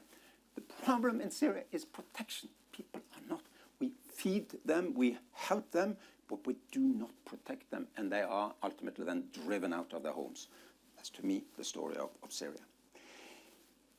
and typically what happened in East Aleppo, I came here, I drove here in the spring of 2003, just after having left NUPI. I was with Human Rights Watch. We took a taxi, Human Rights Watch, from Turkey, and we went down here.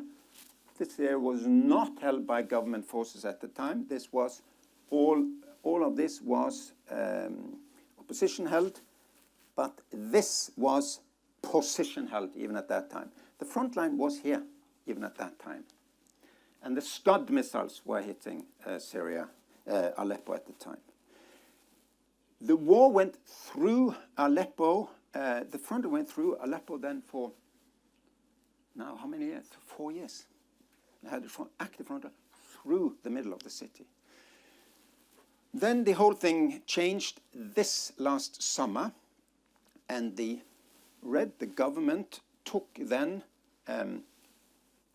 came through here and took Castello Road, which is the lifeline into East Aleppo from here.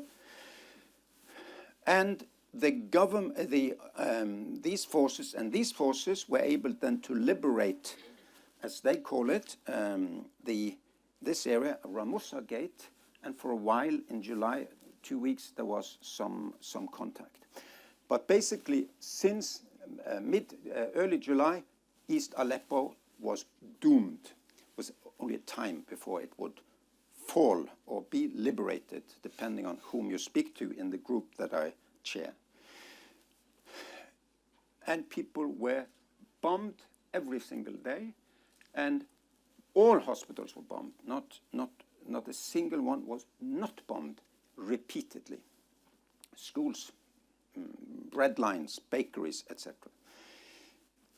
Protection crisis. But they didn't starve, as many people think.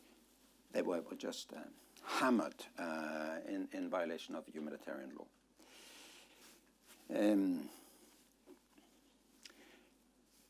Julia mentioned the evacuation from East Aleppo, and true, it was Russia, number one, helped with Turkey, that made the deal that was made us be able, us being ICRC and SARC, Syrian Arab Red Crescent, and the UN with 30 NGO partners, organize the evacuation. At that point, this area was left of East Aleppo. Interestingly, just showing all of the elements here, Sheikh Maqsoud is a Kurdish-held area which was part of East Aleppo, but none of the two sides wanted to fight really the Kurds, and so that has been maintained as a separate area. People were then fleeing into West Aleppo or into the east government controlled areas as the front lines were shifting, or they went and became cramped in this area, and in this area the most the hardest hardcore opposition, Islamists, Nusra, etc., then were in the end with their families. Against all odds, and with 1,000 phone calls and emails, etc., around the clock, and 100 crises, we were able then to organize this escape of 36,000 people. Ended up in Idlib, some all the way up to Turkey to the medical cases, or to rebel-held West Aleppo. It was an escape that was needed. It could have become a horrific massacre if it was the fighting house by house. Ending as you stand up, this just show how do we work then? Well, this is this is the pre-meeting before the big ISSG meeting, and who sits there? Well, the American diplomats. Only 3 of them now at this. Maybe it is an interesting display. Now 2 Russian colonels, just American diplomats, Russian military and diplomatic staff.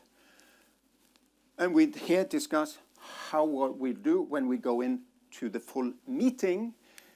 In the full meeting, then, the UN presents from Damascus and from Gaziantep and from Amman the state of affairs, and then we try to assign homework to the Russian and Iranian side to influence the government, to Americans, Turks, Saudis and others to influence the armed opposition groups.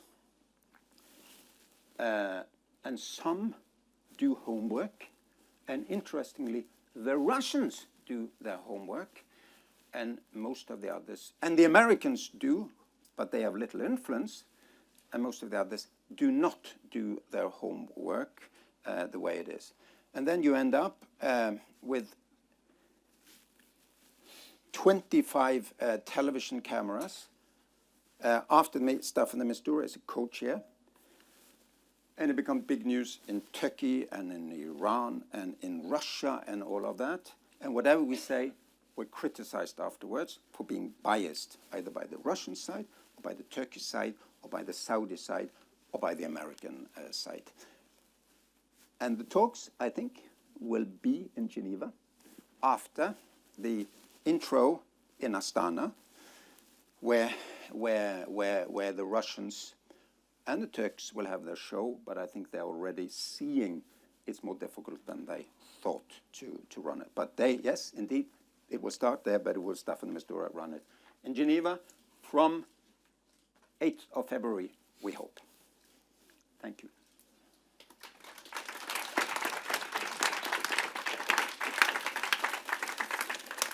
Thank you so much.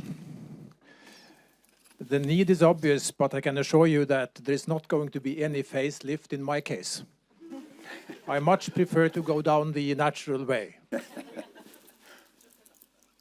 I should now like to ask all the presenters to take seat on the podium. And while you do so, allow me to emphasize a few clusters of issues that you may see fit to take further on the basis of these interventions. And one of them has to do with the role of the United States.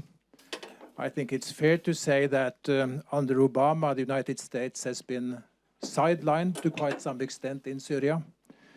And Trump has indicated that he would go for a partial disengagement and concentrate, as Julia emphasized, on fighting the terrorists together with the United States. What can we expect? What can we expect of the Geneva track and the Astana track that Jan ended up with? Maybe you could take that further in your comments. What about relations between the three states behind the Astana track? Russia and Iran in particular. Russia would like to have a pro-Russia government, of course, in Damascus. I remember an Iranian delegation visiting NUPI in the autumn of 2011. And they too made it clear that while they would support Assad until further notice, they were not wedded to Assad. They want to have a stable as possible, cooperation partner in Damascus. But does this amount to the same between Russia and Iran? That is an open question.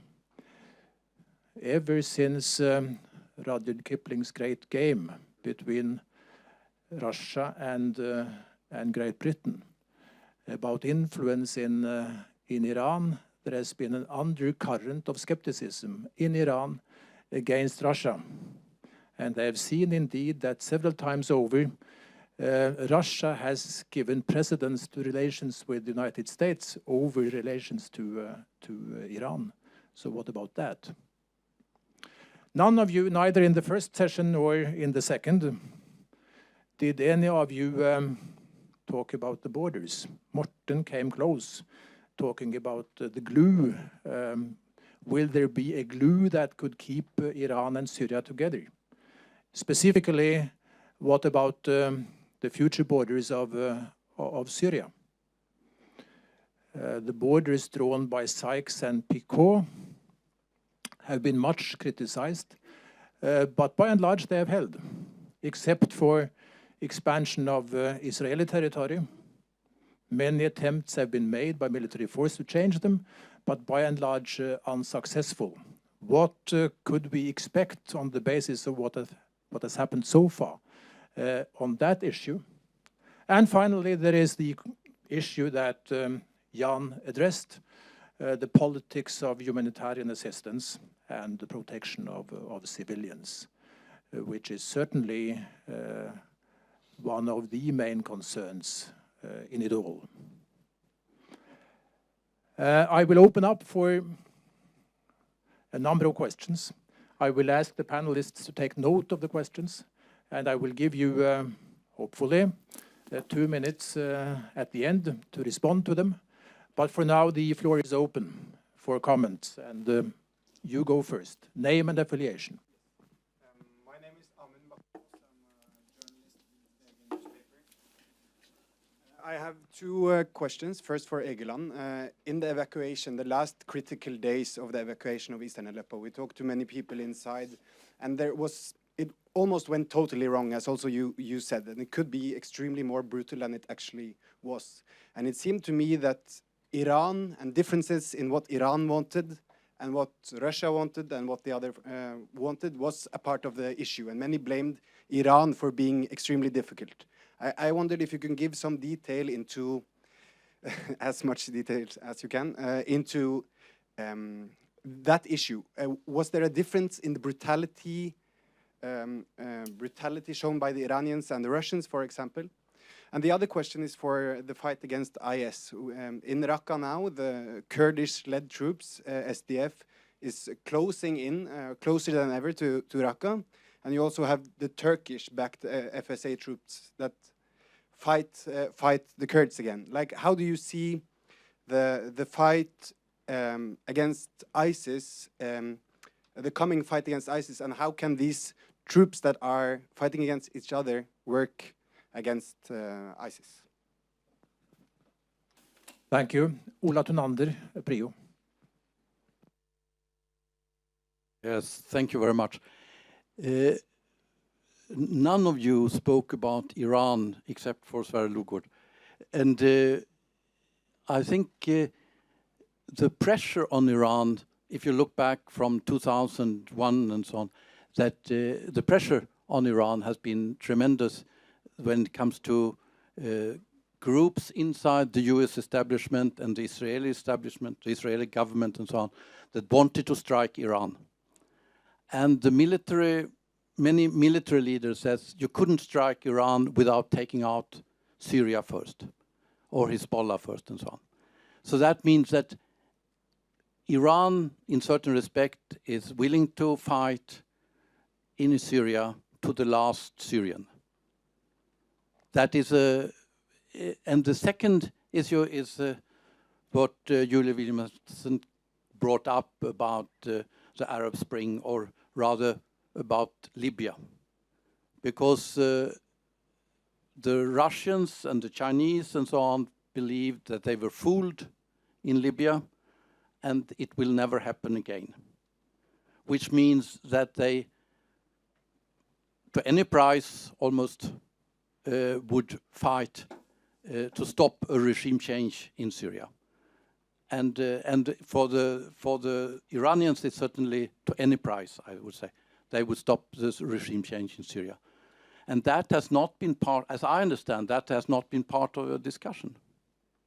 Thank you.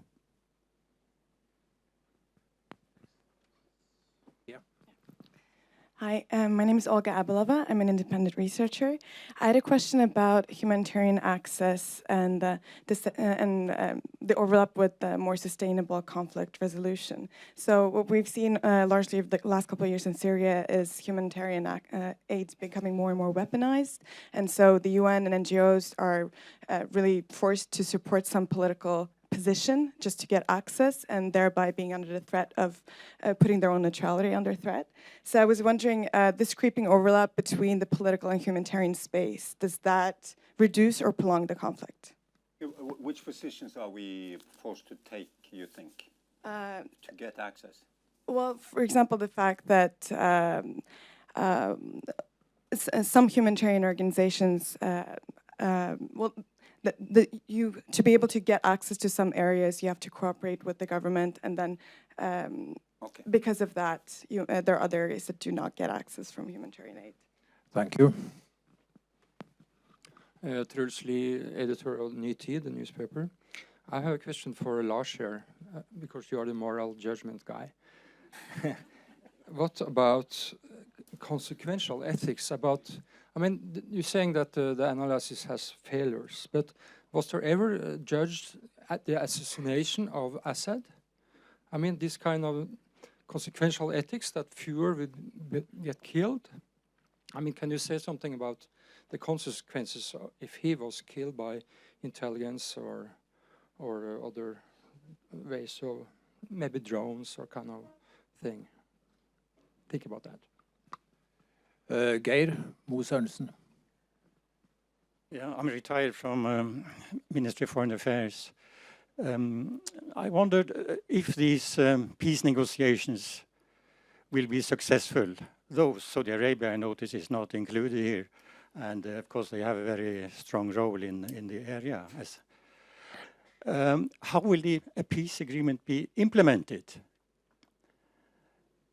We know from neighboring countries that we have conflicts of different kind, militia groups, religious groups, and it seems they are not able to cooperate.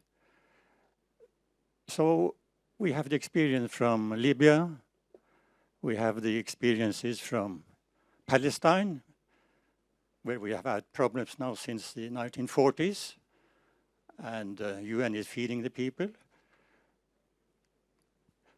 What kind of solution can we expect in Syria? Thank you.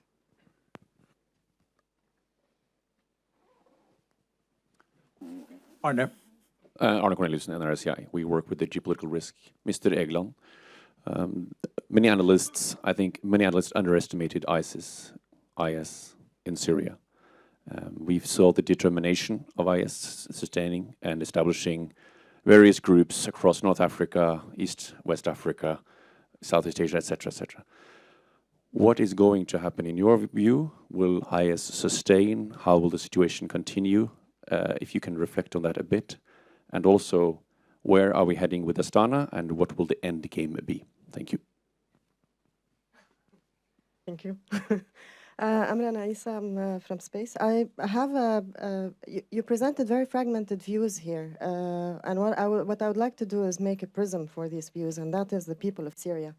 When we talk about the people of Syria, what I found what really touched when Julia was talking is she said that everybody who is against the state is a legitimate target in Syria. That makes all the people of Syria who are against the regime a legitimate target from the Russian. This is scary business. How did this come about? We heard today, Robert Mood was talking about the short-term pragmatism of Western governments who are governed by election problems. They want to be re-elected again and again. So we hear people, and we've heard that in Norway many times. I'm not going to name your foreign ministers, you know who they are. But the foreign ministers of Norway again and again said that Assad is not part of the problem. He's going to be part of the solution. Even if he is a problem, we'll try to work around that. And the reason and what they have done since then is they've given the Chemical Association, Anti-Chemical Proliferation Association, a Nobel Peace Prize, and they continue to be one of the few Western governments that have an embassy that operates in Syria.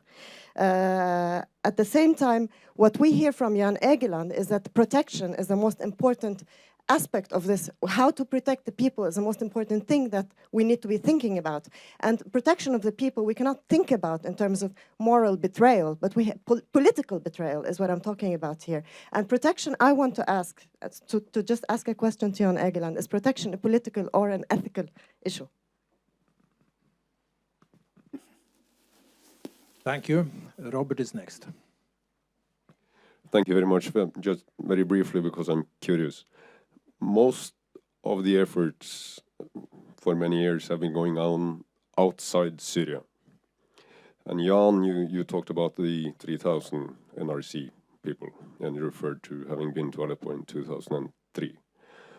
And we heard from in the first panel the belief that there is civil society, it has to come from inside Syria, and so on and so forth. My very brief question is this. Do we, the Western world, and you were close on Stefan, do we have faces inside Syria all over? Or is it Syrian employees who are doing the job inside Syria? Reference all the trucks. Thank you. Yes, my name is Morha Faris. I'm from the Syrian Peace Action Center. My question is to Julia. So you mentioned that there are 6,000 or 7,000 Russian jihadists in Syria today. Is this because you were referring to the Russian government narrative? Is this from the Russian government? Is this number, or is it a number that is agreed upon in a sense? And the other question is, you also referred to two policies for Russia and Syria. One is basically cooperating on fighting terrorism, but the other one is basically supporting Assad until the very end and sort of fighting everyone who is against it. But what we have seen is basically only one policy so far, right? Since October 2015 is all the military action in Russia has been targeting most, not all, maybe the majority of the aerial bombardment has been targeting opposition-held areas. And to me, this sounds like double speech, not really more like two policies. It's just saying that we want to cooperate on fighting terrorism, but what we are doing is exactly the opposite. And the other question is to Lars. I think I'm just curious. I think the betrayal that we talk about normally is cannot be separated from before and after the Russian intervention, because this very betrayal is what exactly led to the Russian intervention, because the Western government betrayed the Syrian people and not standing up for or living up for the values that are normally marketed as Western values, protection of human rights and etc. This led to the Russian intervention. So in a sense, there is a betrayal. Just a comment from you on this. Thank you. I feel I did not recognize a hand in that part of the audience. Well, I'm happy to say I'm wrong, because that would leave some, yes, there. Thank you. A question to Jan Egeland. I think you mentioned the criticism that you receive after each humanitarian operation from the Saudis, Turks, Americans and Russians, but I would also like to add from the Syrians themselves. And I think it's a major issue that the lack of trust in the UN institutions that is coming out of the circles of the Syrians that I know and I talk with. To us, it seems that the UN always works in favor of the regime and not the civilians, very unfortunately. Under the pretext of sovereignty, I think the UN was insisting on dealing and holding all the main dialogue in Damascus. We know that the reports emerging from Gaziantep and Amman were going back to Damascus to be corrected. And I was in Gaziantep in 2014, where UNICEF sent their first delegation to start doing their assessment in northern of Syria, and they did not accept to talk to the interim government or the ACU being associated with the political opposition coalition, because they were afraid that this would harm their relations back with the government in Damascus. So I'm really concerned. I'm not thinking that UN is an evil entity, of course, and I think it's way more complicated, but I'm really concerned with this issue of trust, because I think many Syrians now are also having very strong feelings against the Mistura than any other public figure that is talking about Syria today. What can we do to restore this trust? While I think the UN is doing a lot of work that we do not know about, that maybe you can talk more about. And one also question about using the word evacuation from Eastern Aleppo, while several people challenge this with the term of enforced displacement according to the international humanitarian law. What do you think about this term? And last thing also, how sovereign do you think is the Syrian state today when they are not even present at the negotiations, and there are Russians and others who talk on their behalf. Thank you, Zaina. And back to the panel. And I suggest that we go in the same order that you spoke, Okay. which means Julia first. So lots of questions. I'll try to be quick. On the issue of the kind of Iran, Russia, China, for that sake, I think that the point I was trying to make very briefly is that Russia can think, or thinks that it can forge this peace now, precisely because there is quite a broad coalition of anti-American feeling and resistance towards regime change policies worldwide. So that's kind of the basis of this new coalition. And of course, such coalitions are easily forged on something you're against. The moment that is toned down, the infighting appears. And I'm sure that will also be the case, you know, when you look at Iran and Russia. They are both two states with a big power identity. And you're also right that really Russia's preoccupation is constantly being a partner to the US. So if there is a possibility to kind of trade this current coalition for one where Mistura sits there with the American president and the Russian president, Russia opts for that. At least speaking of, that's how it usually is. And then, of course, there is the home base, as I spoke about, what happens in Russia. And we see very clearly now, because of the economic crisis, an interest in patching up relations with the West. So there's a push in the home base in Russia towards that. How did any opposition become a legitimate target, military target? I'm saying this based on my PhD work which concerns Chechnya, and that's what we saw, because of course Chechnya was also initially not a terrorist problem. It was more of a separatist problem, and when the second war was unleashed in 1999, this was the strategy. There's no distinction at all between moderates and radicals, and this kind of enables this total military bombing of the area and very, very harsh so-called cleaning operations afterwards, separating, you know, making basically you're silent or you're a terrorist. But I would caution, because that was that war. And this is, of course, Russia abroad. So there's a difference in how Russia would act. But if this is the way Assad, you know, takes it, then that's why he turns to Russia also, because they view things similarly, that any opposition to the state is dangerous. And as you said, it's a matter of his, you know, survival. Yes, then why so many Russian jihadis? It's precisely because of Russian policies in Northern Caucasus, which has basically produced a lot of jihadis. And they go where where something is happening, and that has been in Syria. So there are a lot of jihadis, and that was an explicit reason for Russia to start the bombing. Putin said, I'd rather bomb them in Syria than have to do it at home here. So the numbers are impossible to know. And I must say, I wish we would have had a discussion more on sources here, because it's turning increasingly impossible to know, because there are so few people on the ground really trying to report without bias, without trying to make this or the other person the culprit. Then finally, to the question of the two tracks, I think you're misreading it. And I'm speaking of a research project where I've been going through lots of sources of what happened this past year. And Russia has tried to pursue these two tracks. Otherwise, you wouldn't have these negotiations. So the interest is, in a way, how do you manage to tilt these states, and Russia, which has very high self-esteem for the time being, how do you manage to kind of force it to take out its cooperative side? And that, I would argue, we have seen that. Russia has been willing to give something. But now, by the start of, you know, the final end of the siege of Aleppo, no giving, nothing. You know, moralizing by some other powers at the UN is just dismissed, you know. That's American doublespeak.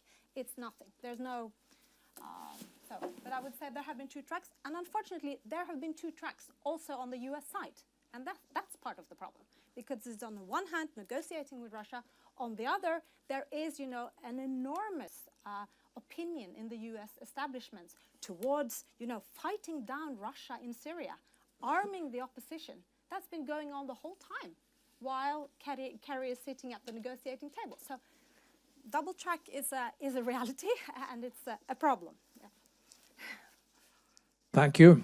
Lars? Thank you. So first to the question about potential consequentialist argument on assassinating Assad. I think so. To answer it in a more circumvent way, it's the question of whether heads of states are legitimate targets in armed conflict. It's a matter of legal controversy. But as a moral case, I think this is my position. I think it's pretty clear that if you're the head of a state engaged in an unjust war, you are, as a matter of principle, a morally legitimate target. How could your rank and file soldiers be legitimate targets and the person sending them into battle not be? As a moral case, I think the consequentialist argument is interestingly more against actually assassinating state leaders because of the precedents it sets. But then it's not an assassination either. It is, he would be targeted then. A legitimate target. Did you mean to distinguish between targeting and assassination? No. Yeah. Anyway, so I think the consequentialist argument actually counts against taking out state leaders, but as a moral case, state leaders responsible for unjust wars are legitimate. Saving thousands right. instead of one person. Right. But how do you know it would save thousands? So, exactly. So. Right. Wow. Well, okay. So if you give me a case where if you give me the consequentialist say that this would actually lead to the saving of thousands of people, I would say it's a no-brainer. A person morally responsible for conducting and sending out thousands of conscript soldiers into a battle under severe duress is himself or herself clearly a legitimate target. But the potential counter-argument is consequentialist, and if that's not there. The other question was on the betrayal can't really easily be separated into before and after the Russian intervention. I agree to some extent, and my point was to say that much of the public uproar about the betrayal of Syria came last month during the Aleppo battle. My point was to say that I think perhaps there was a betrayal, but the timing was not in Aleppo. It occurred before. Aleppo was the result of the betrayal, and the betrayal occurred as by not taking advantage of what was a window of opportunity where Western powers could have done differently, either gone in harder or less, and created a different dynamic. You're right that it's linked to the Russian intervention, but I'm not sure if Julie is probably a better place to say that this caused the Russians to intervene, or this led the Russians. They had other motives, not only because of our betrayal, but they are in some sense linked, and you may even ask, is part of the betrayal that we were too sloppy in our analysis to understand that if we don't do anything or are very clear, someone else is going to take advantage of that power vacuum. I'm not sure if that was foreseeable, but that's another matter. But I agree that there is somehow a link. Thank you. Morten, you are next. Thanks. I'll try to address two interrelated issues. One is the challenge that you came with, Sverre, about the Sykes-Picot, and the second is this concerning the fight against the Daesh, or rather, as I would see it, the question is how will Daesh evolve in the future? Starting with the Sykes-Picot, it is dead, in my point of view, in this part of the Middle East, and it has been so for quite some time, but we have just refused to see it, because the solidity of borders and states here started to be drastically reduced as a consequence of the first Iraqi war and then secondly, the various sort of economic embargoes that was put on Saddam Hussein's Iraq, which led to an opening up of a very interesting sort of micro-triangle of politics, economics, smuggling, but also exchange of ideas and identities between Baghdad, Damascus and Amman. And a lot of what later happened also with the formation of the first Al-Qaeda in Iraq was a consequences of things that happened in this Sunni tribal heartland in between these three main capitals. So, I mean, Sykes-Picot and the kind of sort of effective border arrangement that it represented has been dead for quite some time. And I don't see a re-establishing of that in the, at least in the short to medium term horizon, that this is going to fall neatly into place, even if miraculously Daesh should disappear tomorrow. This part of the world is not going to fall sort of calmly into place again. So much has been sort of turned upside down by this. The second thing is that, as I said in my presentation, I mean, yes, I mean, in Musul, Daesh can be defeated militarily. It can be defeated. As it's evolving right now, that offensive is going to come at probably a very high cost. But it's possible to fight them from house to house, from street to street. That is, if not the cracks in the coalition become so large that this perfect storm appears, which brings everybody into the city. But if it's defeated militarily in Musul, in Raqqa, and so on, it doesn't mean that it disappears. What it means is that it probably will evolve into a much more roaming movement, not a movement that no longer controls big cities and territories as such, but it becomes a roaming movement within this, particularly within the Sunni heartland and in the border areas here. It will become roaming, it will become much more based on tribal, it will be based on kin, on lineage, which also means that a lot of the relatively fixed command and control structures that do exist within this movement, militarily speaking, which has been brought about by former sort of Ba'athist military strategists who are still in the movement, that is going to fall down, which means that it will most likely become even more violent.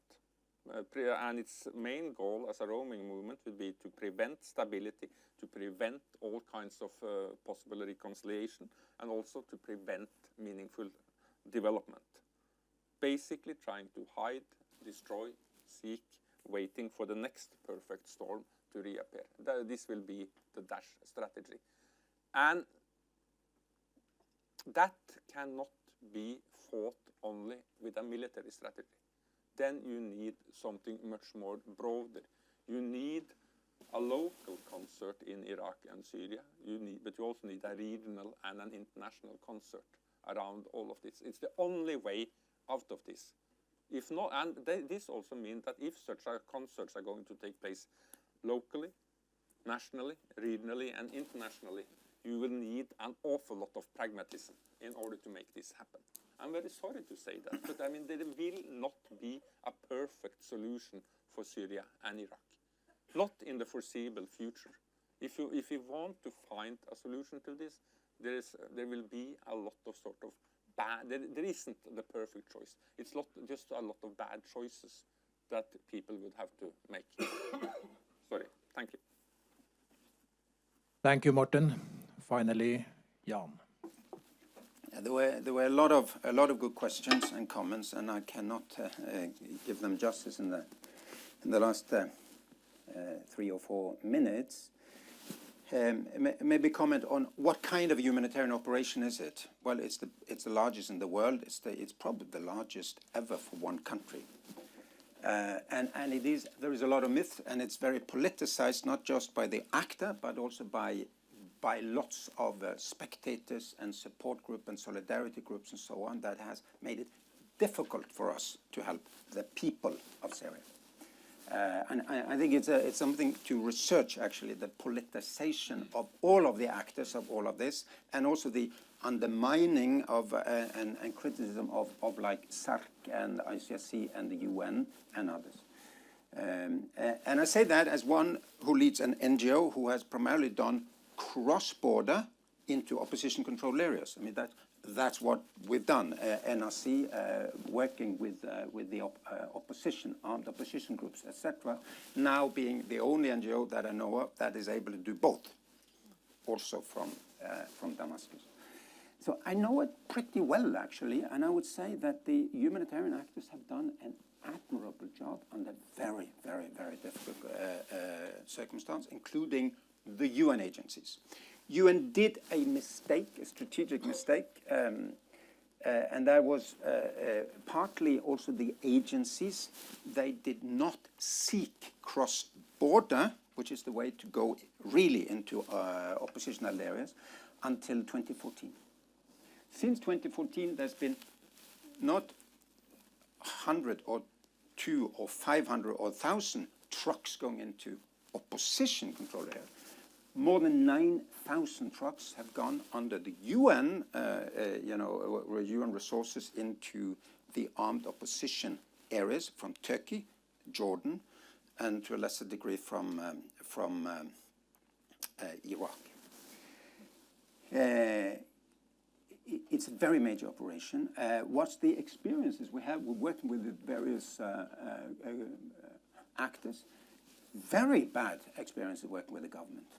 Super bad with the government allied forces, and that was also in the evacuation. Of course, it wasn't it was a voluntary evacuation. People were begging us to be evacuated.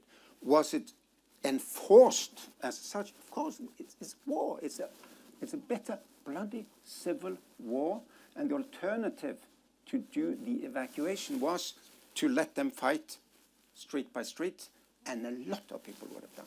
A lot of people. I was in Twitter contact with the famous Bana, the small girl. Actually, of course, was the mother always.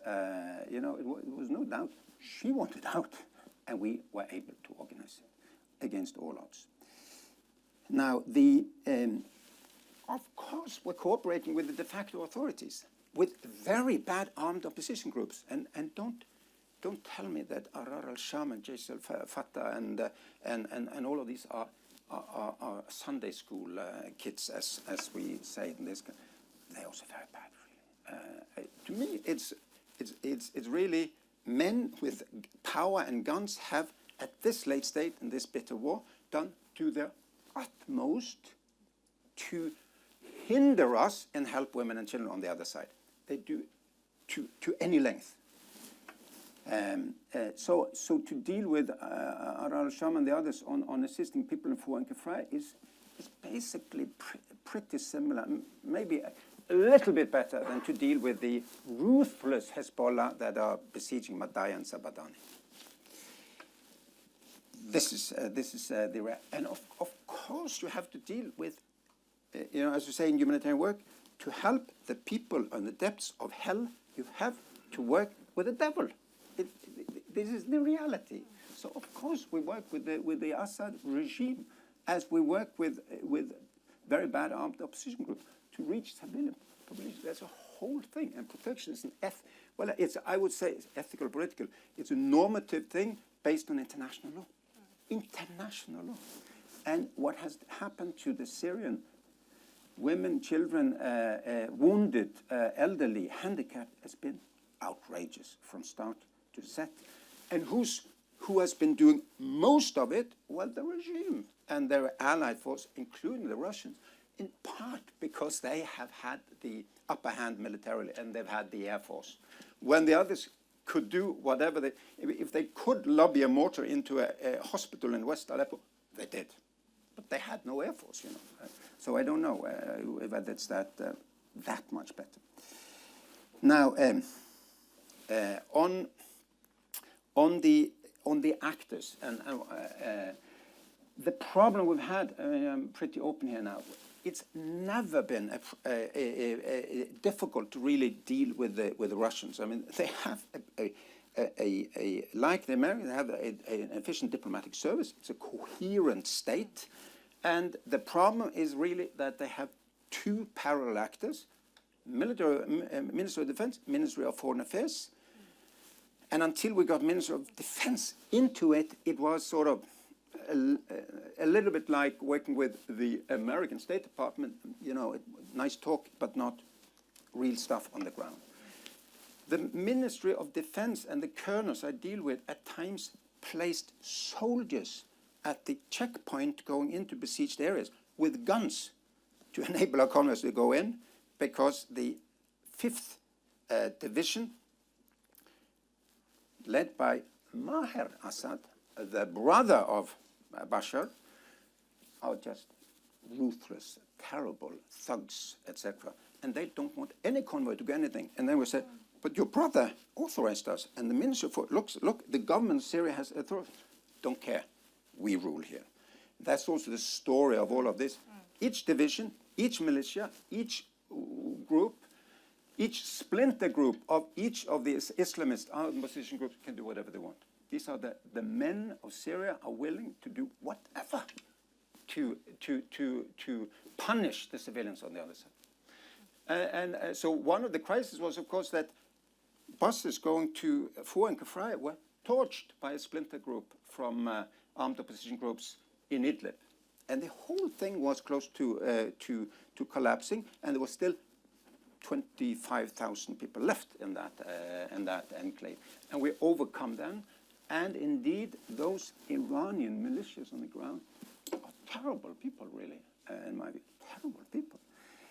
It's a big question, how many massacres was there really? I mean, I tweeted famously at the night when the most of East Aleppo fell, that from now on, the Syrian government and the Russian government are accountable for what their allied militias do, thinking of Hezbollah and the Iranian militias and the Iraqi militias.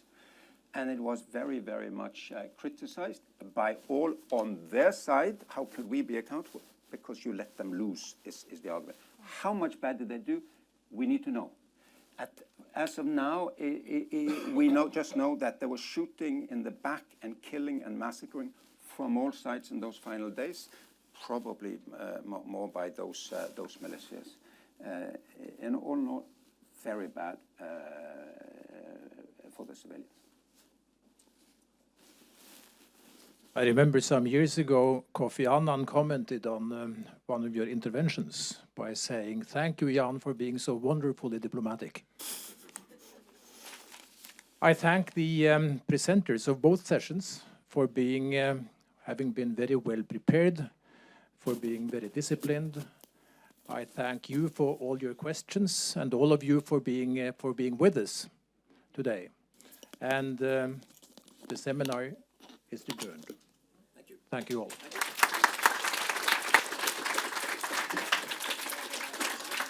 Thank you.